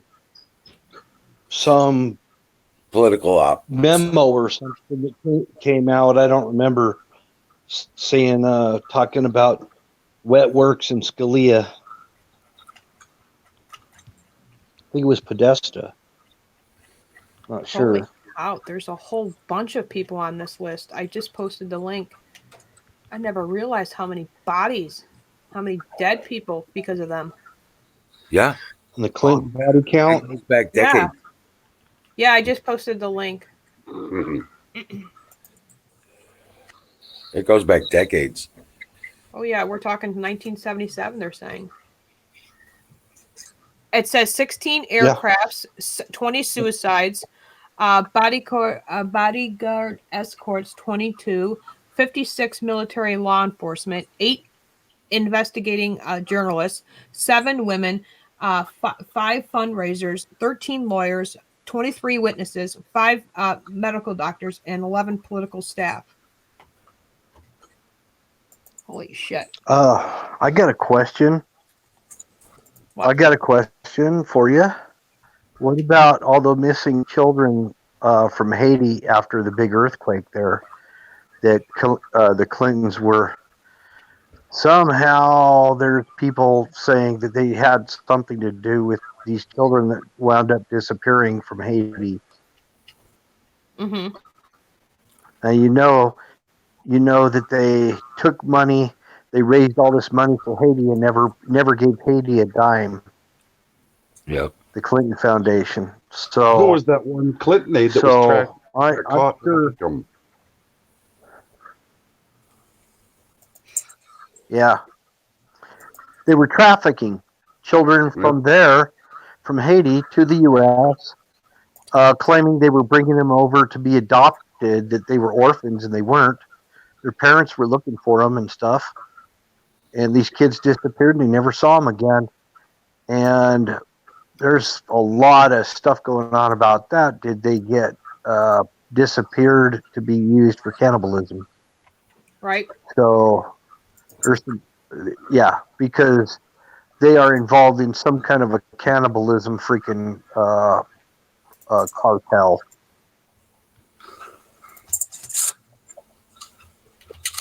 Having to do with adrenochrome and all this other stuff. They're sinister. They're not just criminals. They're freaking sinister criminals. Right. I mean, they ain't no Robin Hood. They're not nice people all. They're downright sinister abominations in this world. Yeah. Sean. We can't even talk about it, Ken. Yeah. Sean Lucas was actually, I remember that one.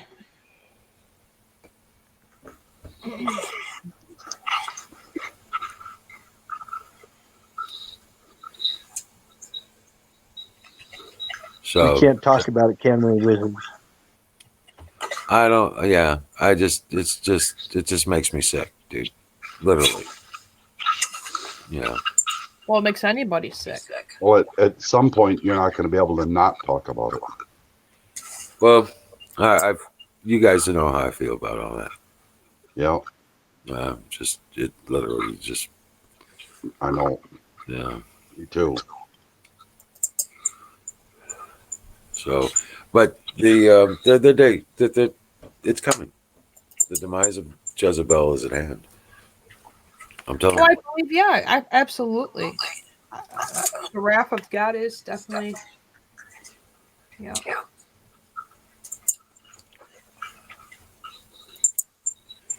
And God's in control, so I let him worry about those things. That's true. I'm just glad I have a window into it. You know what I'm saying? Mm-hmm. Just to know that it's going on, that it's coming to an end. Yeah. Oh, InfoWars even posted it.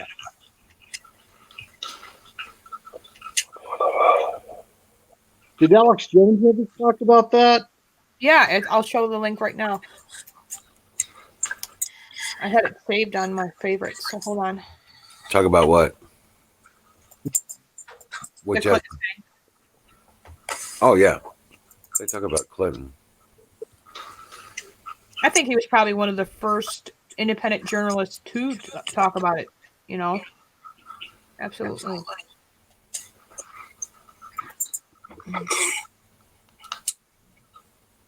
Well, you remember when the recording came out that they actually aired it of Hillary and the head of not family planning. What's the other front name they use?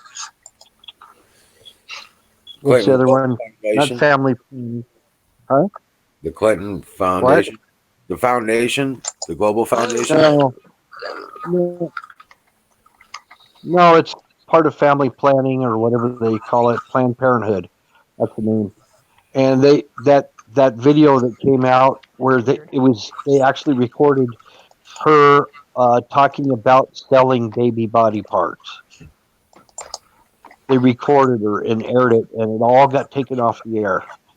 I think this was back in 2012. Can you guys hear me? Yeah. I can't hear you guys. That's weird. I hear you. I hear you. Can you hear me? Hearing us.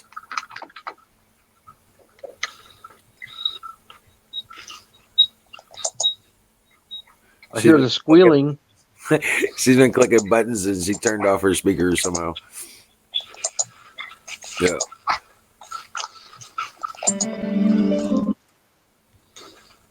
Yeah, it's like, can you hear us now? Huh.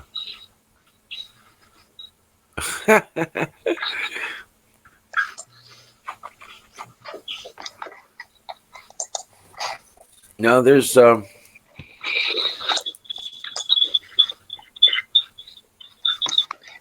be right back if you guys can hear me. I'm gonna log in and log back out. hey, you remember that music video I was telling you about earlier about the understanding the economics side of this argument? Remember that I was telling you about? No. You want to see it?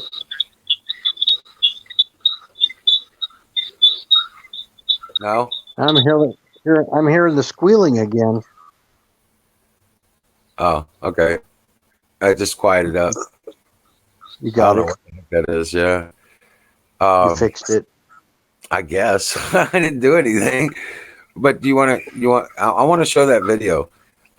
It talks about Keynesian versus Austrian economics. It's entertaining. It's not what you expect. I want to show this here. Let me share this out. On there. All right.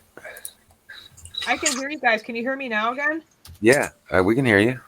All right, because I can hear you through the speaker, and then I got my microphone plugged in, which is really weird, but I think this is better. All right, you got to share a video? I'll turn it down a little in case Sarah's snoring away. Okay. Go ahead. Yeah, I'm getting over there. And all right. Lucy, stay here. You'll end up jumping on top of her head. Okay, here we go.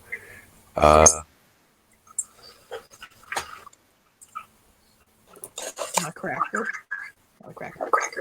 I think you'll find this kind of neat. Now, just remember, it's the argument between Hayek and Keynes. These are the two master economics of the time back in the day, and they were arguing over what after the war about what was going on and which path we should take. So, with that in context, here we go.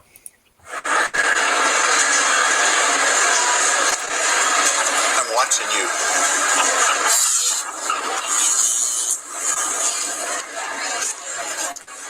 Lord Gates, wow, it's such an honor. Please, just go right on through.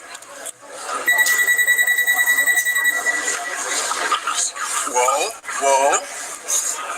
Identification, please.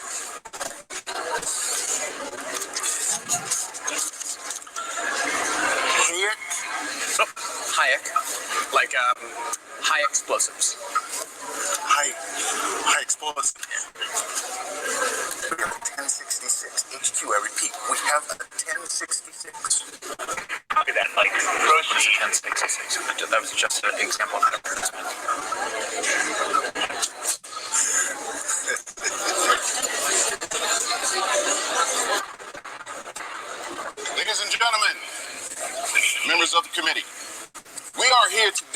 consider the impact of government spending on our economy.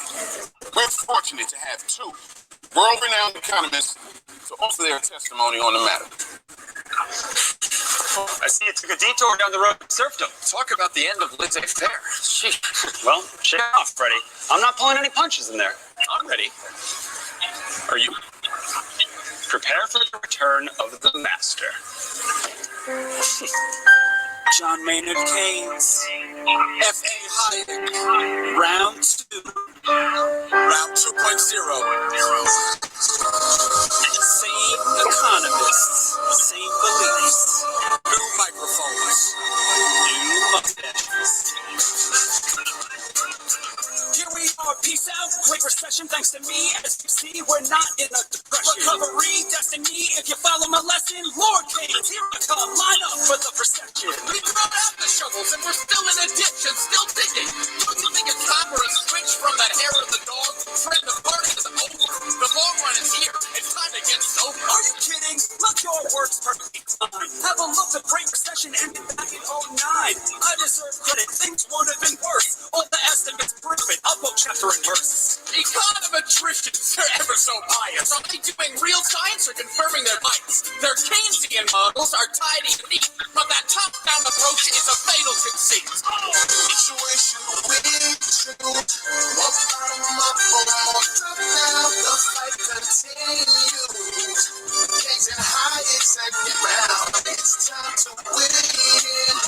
What's from the top or from the ground? The big Keynes and Hayek throwing down. Done better had we only spent more. That only happens when there's a world war. You can carb all you want about stats and regression. Do you deny World War II cut short the depression? Wow, one data point and you're jumping for joy. The last time I checked, wars only destroyed. There was no multiplier. Consumption just shrank as we used scarce resources for every new pretty perverse to call that prosperity. Ration meat, ration butter, a life of austerity. When that war spending ended, your friends cried disaster. Yet the economy thrived and grew faster. You too only see what you want to see. The spending on war clearly pushed GDP. Unemployment was over, almost down to zero. That's why I'm the master. That's why I'm the hero. Creating employment is a straightforward craft when the nation's at war and there's a draft. If every worker was staffed in the army and fleet, we'd have full employment and nothing to eat.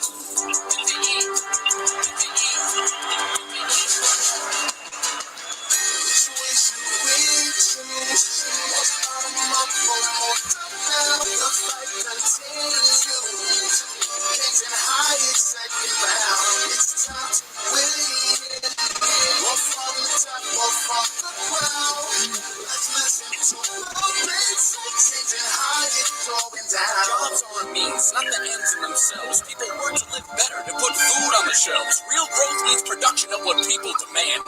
Entrepreneurship, not your central plan. My solution is simple and easy to handle. It's spending that matters. Why's that such a scandal? Money sloshes through the pipes and the sluices, revitalizing the economy's juices. It's just like an engine installed and gone dark. To bring it to life, we need a quick spark. Spending's the lifeblood that gets the flow going. Where it goes doesn't matter.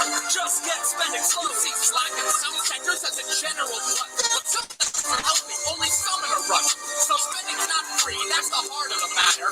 Too much is wasted as cronies get fatter. The economy's not a car, there's no engine to stall. No expert can fix it, there's no it at all. The economy's us, we don't need a mechanic. Put away the wrenches, the economy's organic. Situation we choose. The fight continues. Keynes and Hayek second round. It's time to win. Go from the top or from the crowd. Let's listen to the great Keynes and Hayek throwing So, down. what would you do to help those unemployed?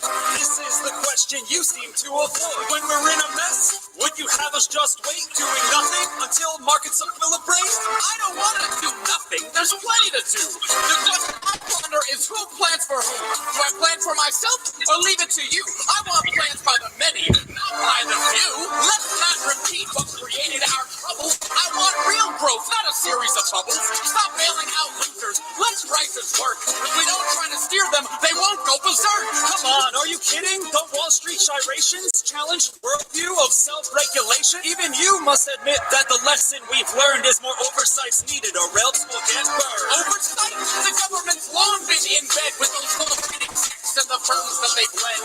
Capitalism's about profit and loss. You bail out the losers, there's no end to the cause. The lesson I've learned is how little we know. The world is complex, not some circular flow.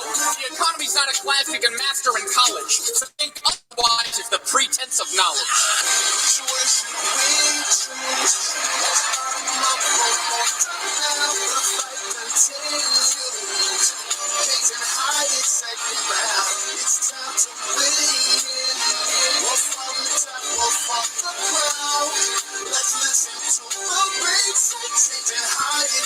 You get on your high horse and you're off to the races. I look at the world on a case-by-case basis. When people are suffering, I roll up my sleeves and do what I can to cure our disease. The future's uncertain, our outlooks are frail. That's why free markets are so prone to fail. In a volatile world, we need more discretion, so state intervention can counter depression. People aren't chessmen you move on a board at your whim, their dreams and desires ignored. With political incentives, discretion's a joke. Both dials are twisting, just mirrors and smoke. We need stable rules and real market prices, so prosperity emerges and cuts short the crisis. Give us a chance so we can discover the most valuable ways to serve one another.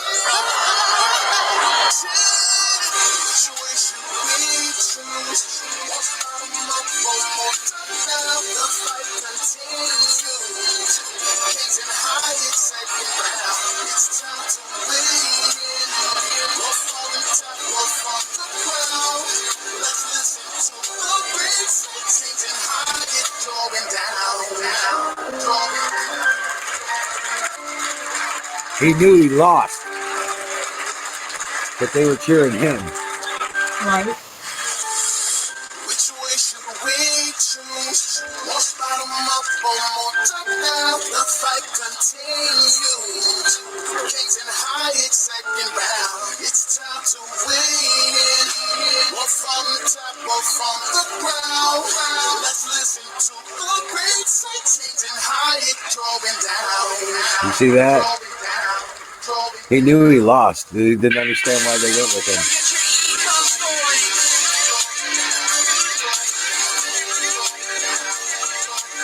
And that's a correct representation from the historical facts of the debate and stuff like that. But that tells the story of Keynesian versus Austrian economics. Cool. Did not know any of that. Thank you for sharing. It's an interesting way to introduce a very dry subject. Right. To be honest with you. Anybody seen Don Bear? Heard from him? Anything? I haven't heard from him in since Aaron came back. Huh. Canoes hasn't been around today at all either? He was around earlier. Oh, okay. You know what? I think I'm gonna try and call Don. Hold on a second. Yeah, I'm worried about Don. Don Bear has no internet. Yeah, let me see if I can call him. I don't know if that I You can. can always call in.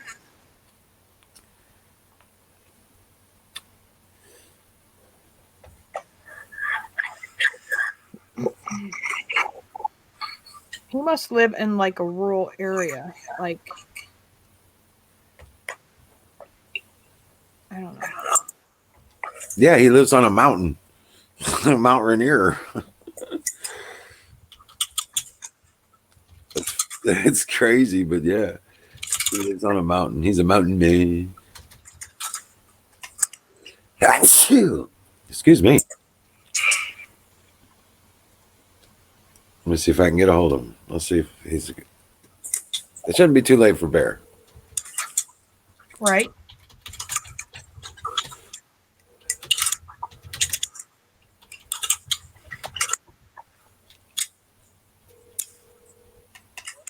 Hey, Don. Hey, how you doing? Oh, man, going crazy, brother. Where you been?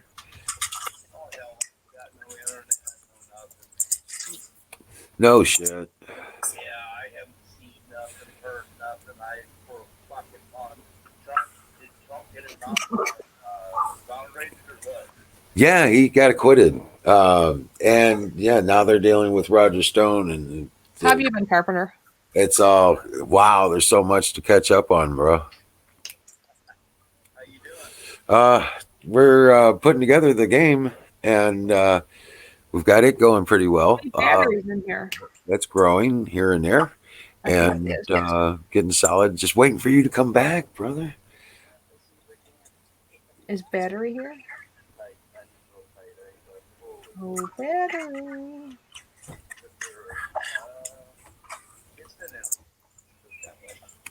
Right, right, right. So I thought you had you were going to have a phone solution for your internet thing. Oh, really? Not able to get the phone? Yeah, I'm broke. Oh my God. Oh, Jesus, dude.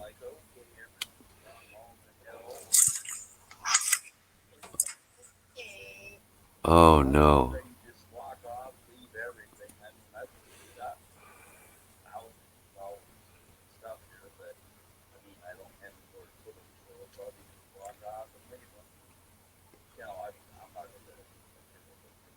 I was gonna say, didn't you have some really expensive paintings you might be able to sell off?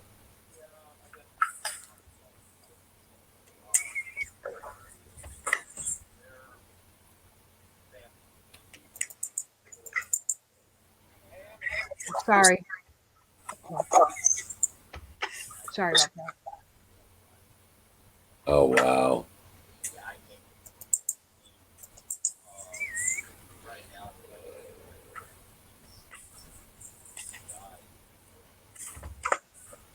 Right, right.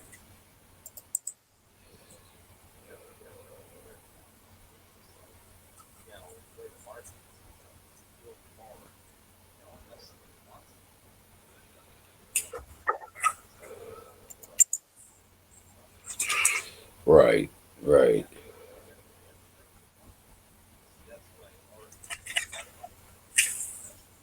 Right, right, right. So if the house ever burns down, um,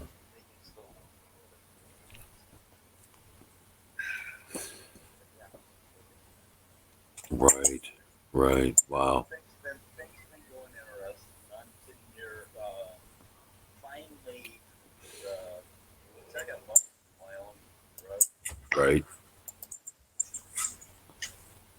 and I spent a year in jail or fighting it, and I beat everything off. The off 10 years. And I beat the whole damn up just ass. Get out of jail, I did it.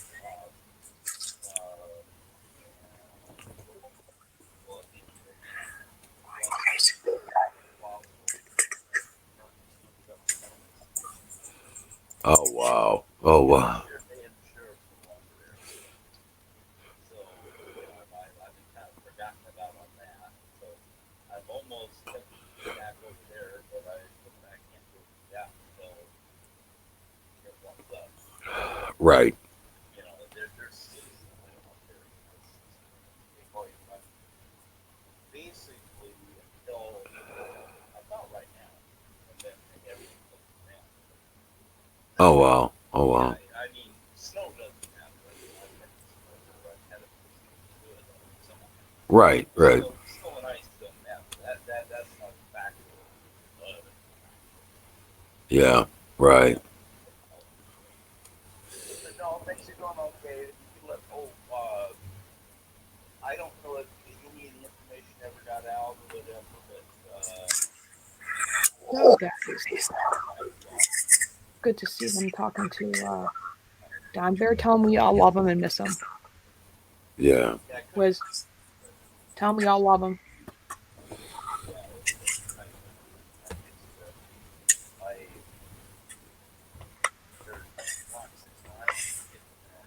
You still there, Carpenter? Oh, good Yeah, deal. just fall asleep though. I just turned my. I don't get caught snoring. Yeah. Right, right. Well, get some sleep if you're tired there. I think I am. I'm gonna drop out, you guys, just in case I do. All Okay. right. I'll tell Wizard. Have a good Okay. night. Yep. God bless you, brother. I feel like dancing for everybody now. Huh? How about it?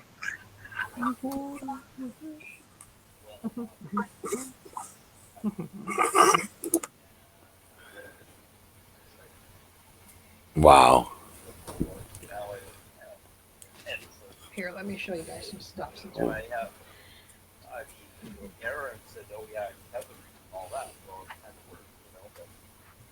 I'll be right back. Right.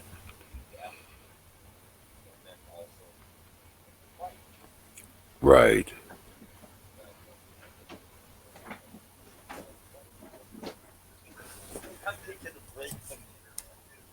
Right, right. No, I get it. I get it. Yeah.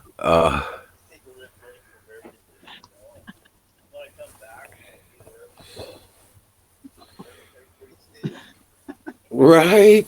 No, everybody's still here. Just everybody's worried about you, and that's what we were, you know. I had a rough start of the It's work. battery. I couldn't breathe very well. It's my buddy. Battery. Yeah, you gotta let me know if you get that package. I can't understand it why it didn't get to you. Well, sometimes it takes a while. Depends on the distance too. Yeah. And how slow my Oh, post. wow. Yeah, that's true. Wow. I did put it Right. your battery and then the right address. I know I got that right. Well, I got something from Pete the Patriot. He does that trivia thing. I think it was Pete. And I won. Should have won more prizes. Oh, wow. But my internet was slow. Yeah. Right. And he sent me a package as well. He wrote battery addiction on there. It's fine. Oh, okay. Well, maybe it'll be tomorrow. Who knows? We'll see. Right. Right. Wow.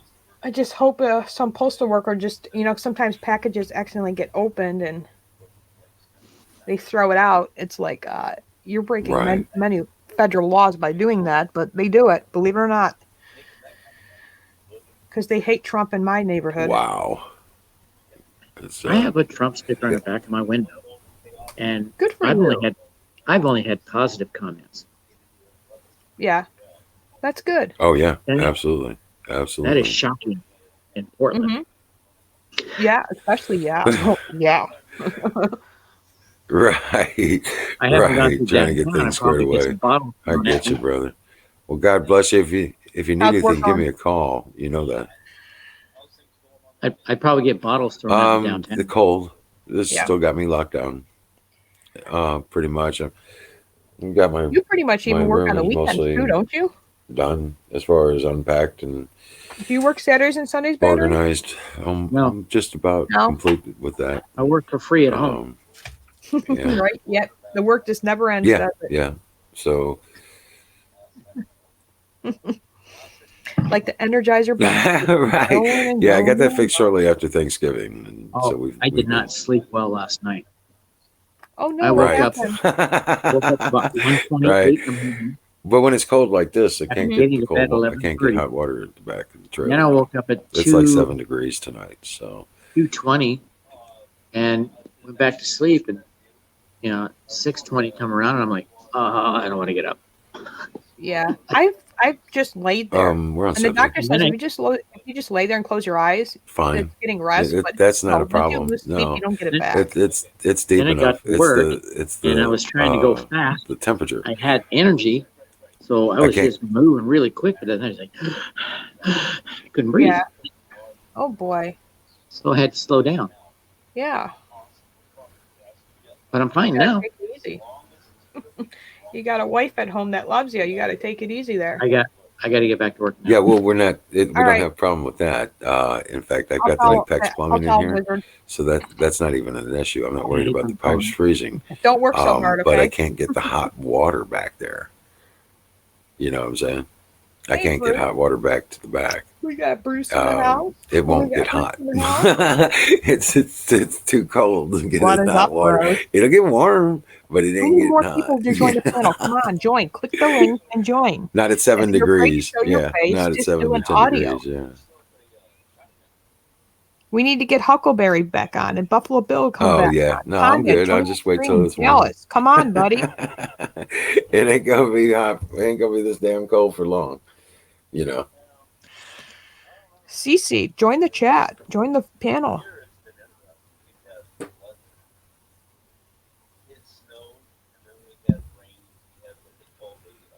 Comment deleted by Hillary Clinton. I had a gentleman stop the other day, tip his cowboy hat to me for wearing my Trump hat.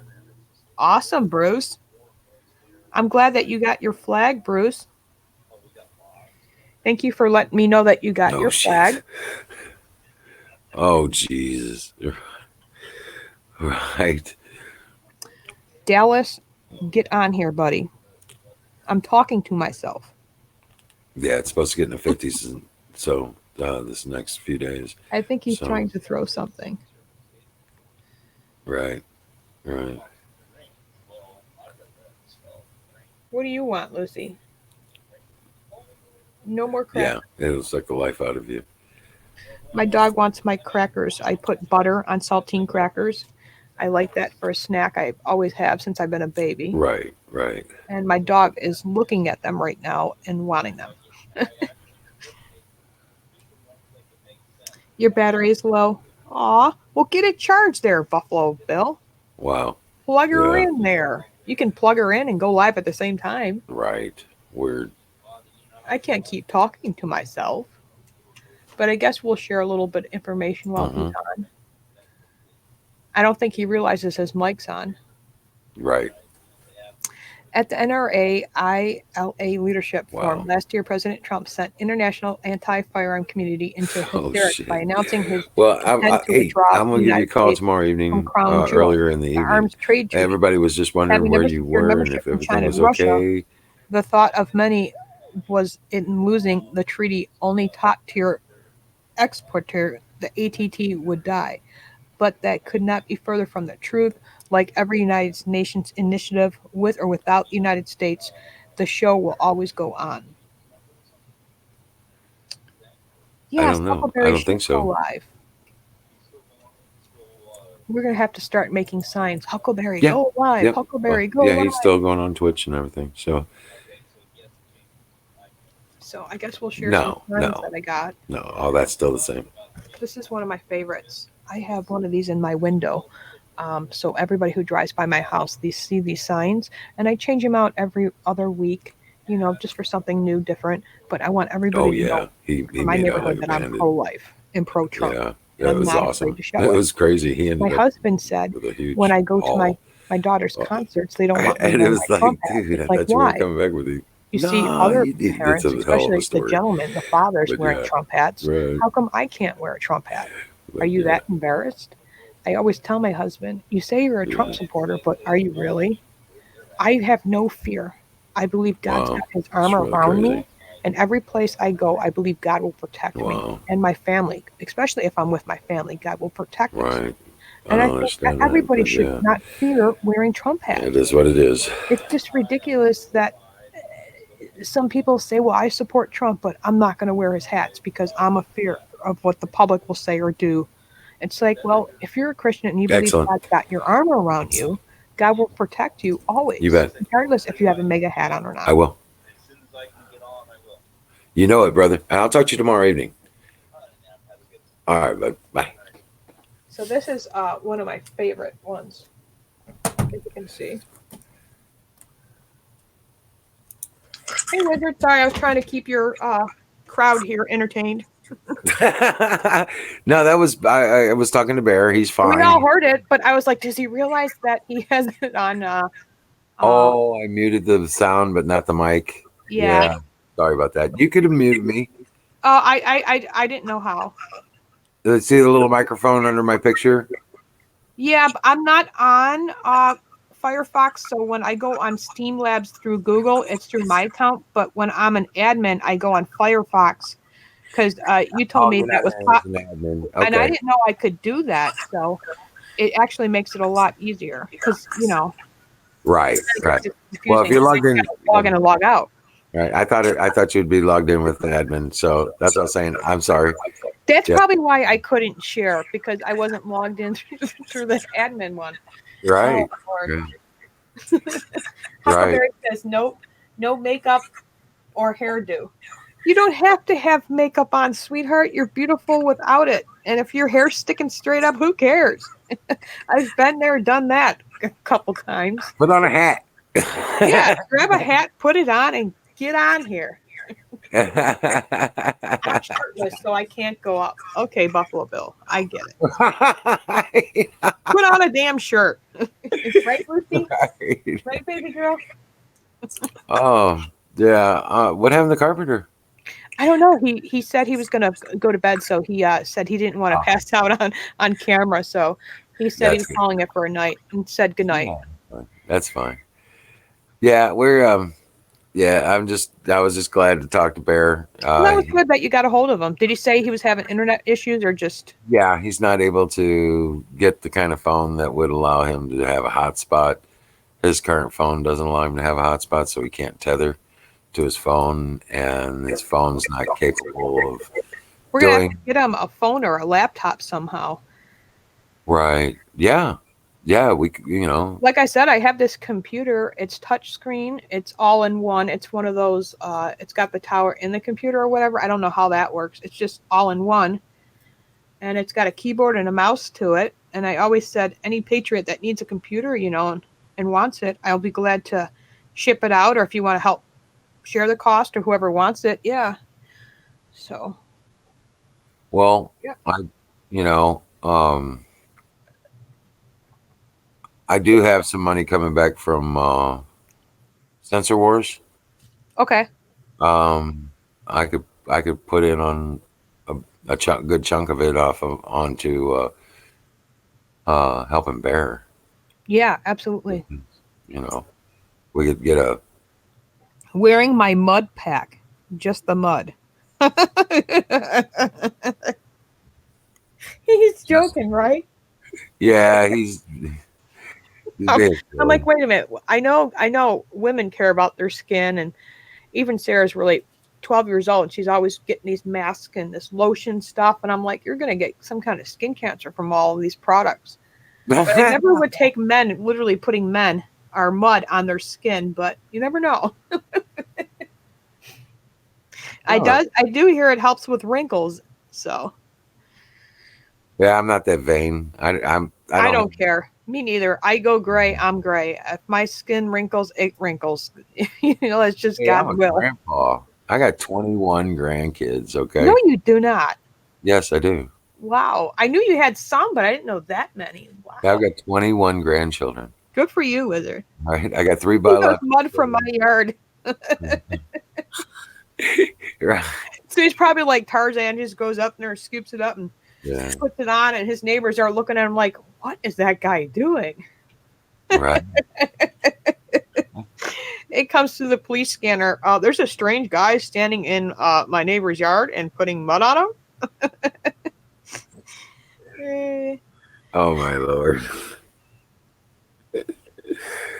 But yeah, no, I've got 3 biological children and 5 adopted. Well, that's right. Yeah, you said that. You've always had a big family. It's good to see that still exists today. Big families. And right. Battery came on, by the way, just for a couple minutes, said hi, but he had to get back to work. Yeah. Yeah. Yeah. Well, but 9 of my 9 of the grandchildren are biological, and 11 are from my god grandchildren, kind of thing.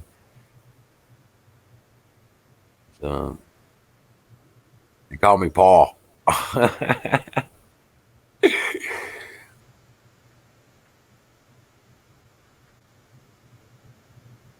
But yeah, it's pretty cool. Yeah. So President Trump does have some rallies coming up. Have you ever been to one personally? I was to the one, yeah, in St. Louis back when he was 16. He was here in St. Louis. Mm-hmm. Yeah, the rally where Schroyer was discovered, Okay. where the Age Skrillex and Charles the Cuck were discovered as well. Mm-hmm. Yeah, yeah. I was there. I was there at that one. Yeah, unfortunately, that was St. Louis. But yeah, we were kind of nervous about going down there because we kind of knew what was going to happen. And they were planning a whole bunch of crazy shit. That was after the Ferguson and stuff too.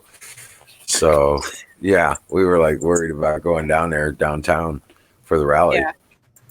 But yeah, Oh, it's amazing. I always suggest for those who don't go. It's awesome. right. It's like no other experience. I've been to so many, and I remember I went to one before he even won, and he was running for president, and I sat next to a couple who were, old school Democrats, kind of like your grandparents and your other grandparents were, and they were sharing this, and it was just amazing to hear that finally, they're going to be voting for Republican and voting for President Trump. Then I sat next to another couple behind me that haven't voted since the Reagan era. So it was pretty amazing. And then when you talk to these people, some of the times you get in touch with them, you exchange phone numbers or email and you stay in touch. And I thought that was pretty cool. Yeah, yeah. Hey, Colonel Shaw's in the house. Yeah. Yeah, I was actually thinking about closing her down early. Okay. Yeah, because I'm like, I just want to get in bed and it's gonna get cold in here. Oh, you poor thing. I wish I could do more. No, you're fine. You're fine. But it's getting down to 7 degrees tonight. The wind chill's gonna be well below 0. So, yeah, I just want to be. I just want Burrow, that makes me cold. Just you saying that. right. I just want to stick my head under the covers and you need to find yourself a good woman there to keep you warm. I know. Good Lord willing. Good Lord willing. They're hard to find, though. I know that, right? That's what my best friend from Georgia always tells me. They're hard to find. You just can't go finding them anywhere. No, you gotta know the trick. There's a trick to it. Yeah. What you gotta do? Number one, you gotta be patient. Be humble. Right. Okay. Do what you love, and the person that. Well, what in the world? What is that? Holy cow! What? I'm getting a lot of feedback. Yeah. Now, if you're doing what you love, the person that will love you for doing it will find you. Hi, Colonial. Hi. Good to see you. Good to see you. I would keep the stream going, guys, but I'm logged in the wrong account. So hopefully you guys will start seeing me on a regular basis at 1:00 in the afternoon. Is my perfect time, and Lady Liberty will be on hopefully too. But I got a bunch of doctor appointments coming up, so probably by the beginning of March you'll see me more at 1:00 afternoon on this channel. I'll be sharing conservative news, pro-life stuff. If I speak to Congress and Senate, talking about that stuff also. And thank you guys for all being here, supporting Wizard. We need to keep sharing this link and keep hitting the thumbs out. Keep watching out for Trolls mods because you guys are doing wonderful. And Huckleberry, we need to get you to be less shy there, sister. We're going to get you on one day. We know it. Right. Yep. One day. One day. Monday. Meanwhile, Buffalo Bill Ghost will still be putting mud on. Right. And then hibernating. Right? I just think that's so funny. He makes me laugh. Right. Is that a statue? No, that's just Buffalo Bill. Right? Is that the animal snowman? Is that He's molting. He's molting right now. is that Bigfoot? Yeah. But thank you, everyone, for coming. Thank you for being part of the show. Thank you, everyone that had participated and part of our community. Thank you for the visitors. Thank God for our ability to be here. Right, right. And, well, if anybody's bored and wants something to do tonight, I will be sharing 2 articles from the NRA News. So I will be going live as soon as I take this little dog out because she keeps farting. So. I was gonna say you could log in on there and start up a stream right here. Okay. So they don't even have to leave. You can go ahead and we'll end this one, and then you can start up the next one immediately afterwards. Yeah. So look for me on here or my channel, whatever. But we'll figure it out. But yeah, this dog's got some bad gas. Oh Lord. Okay, so everybody stay where you're at, and Michelle will be right back. God bless you. Dream well, and have a great night. See you tomorrow, same time, same channel. Yep. All right, guys. Good night. We'll see.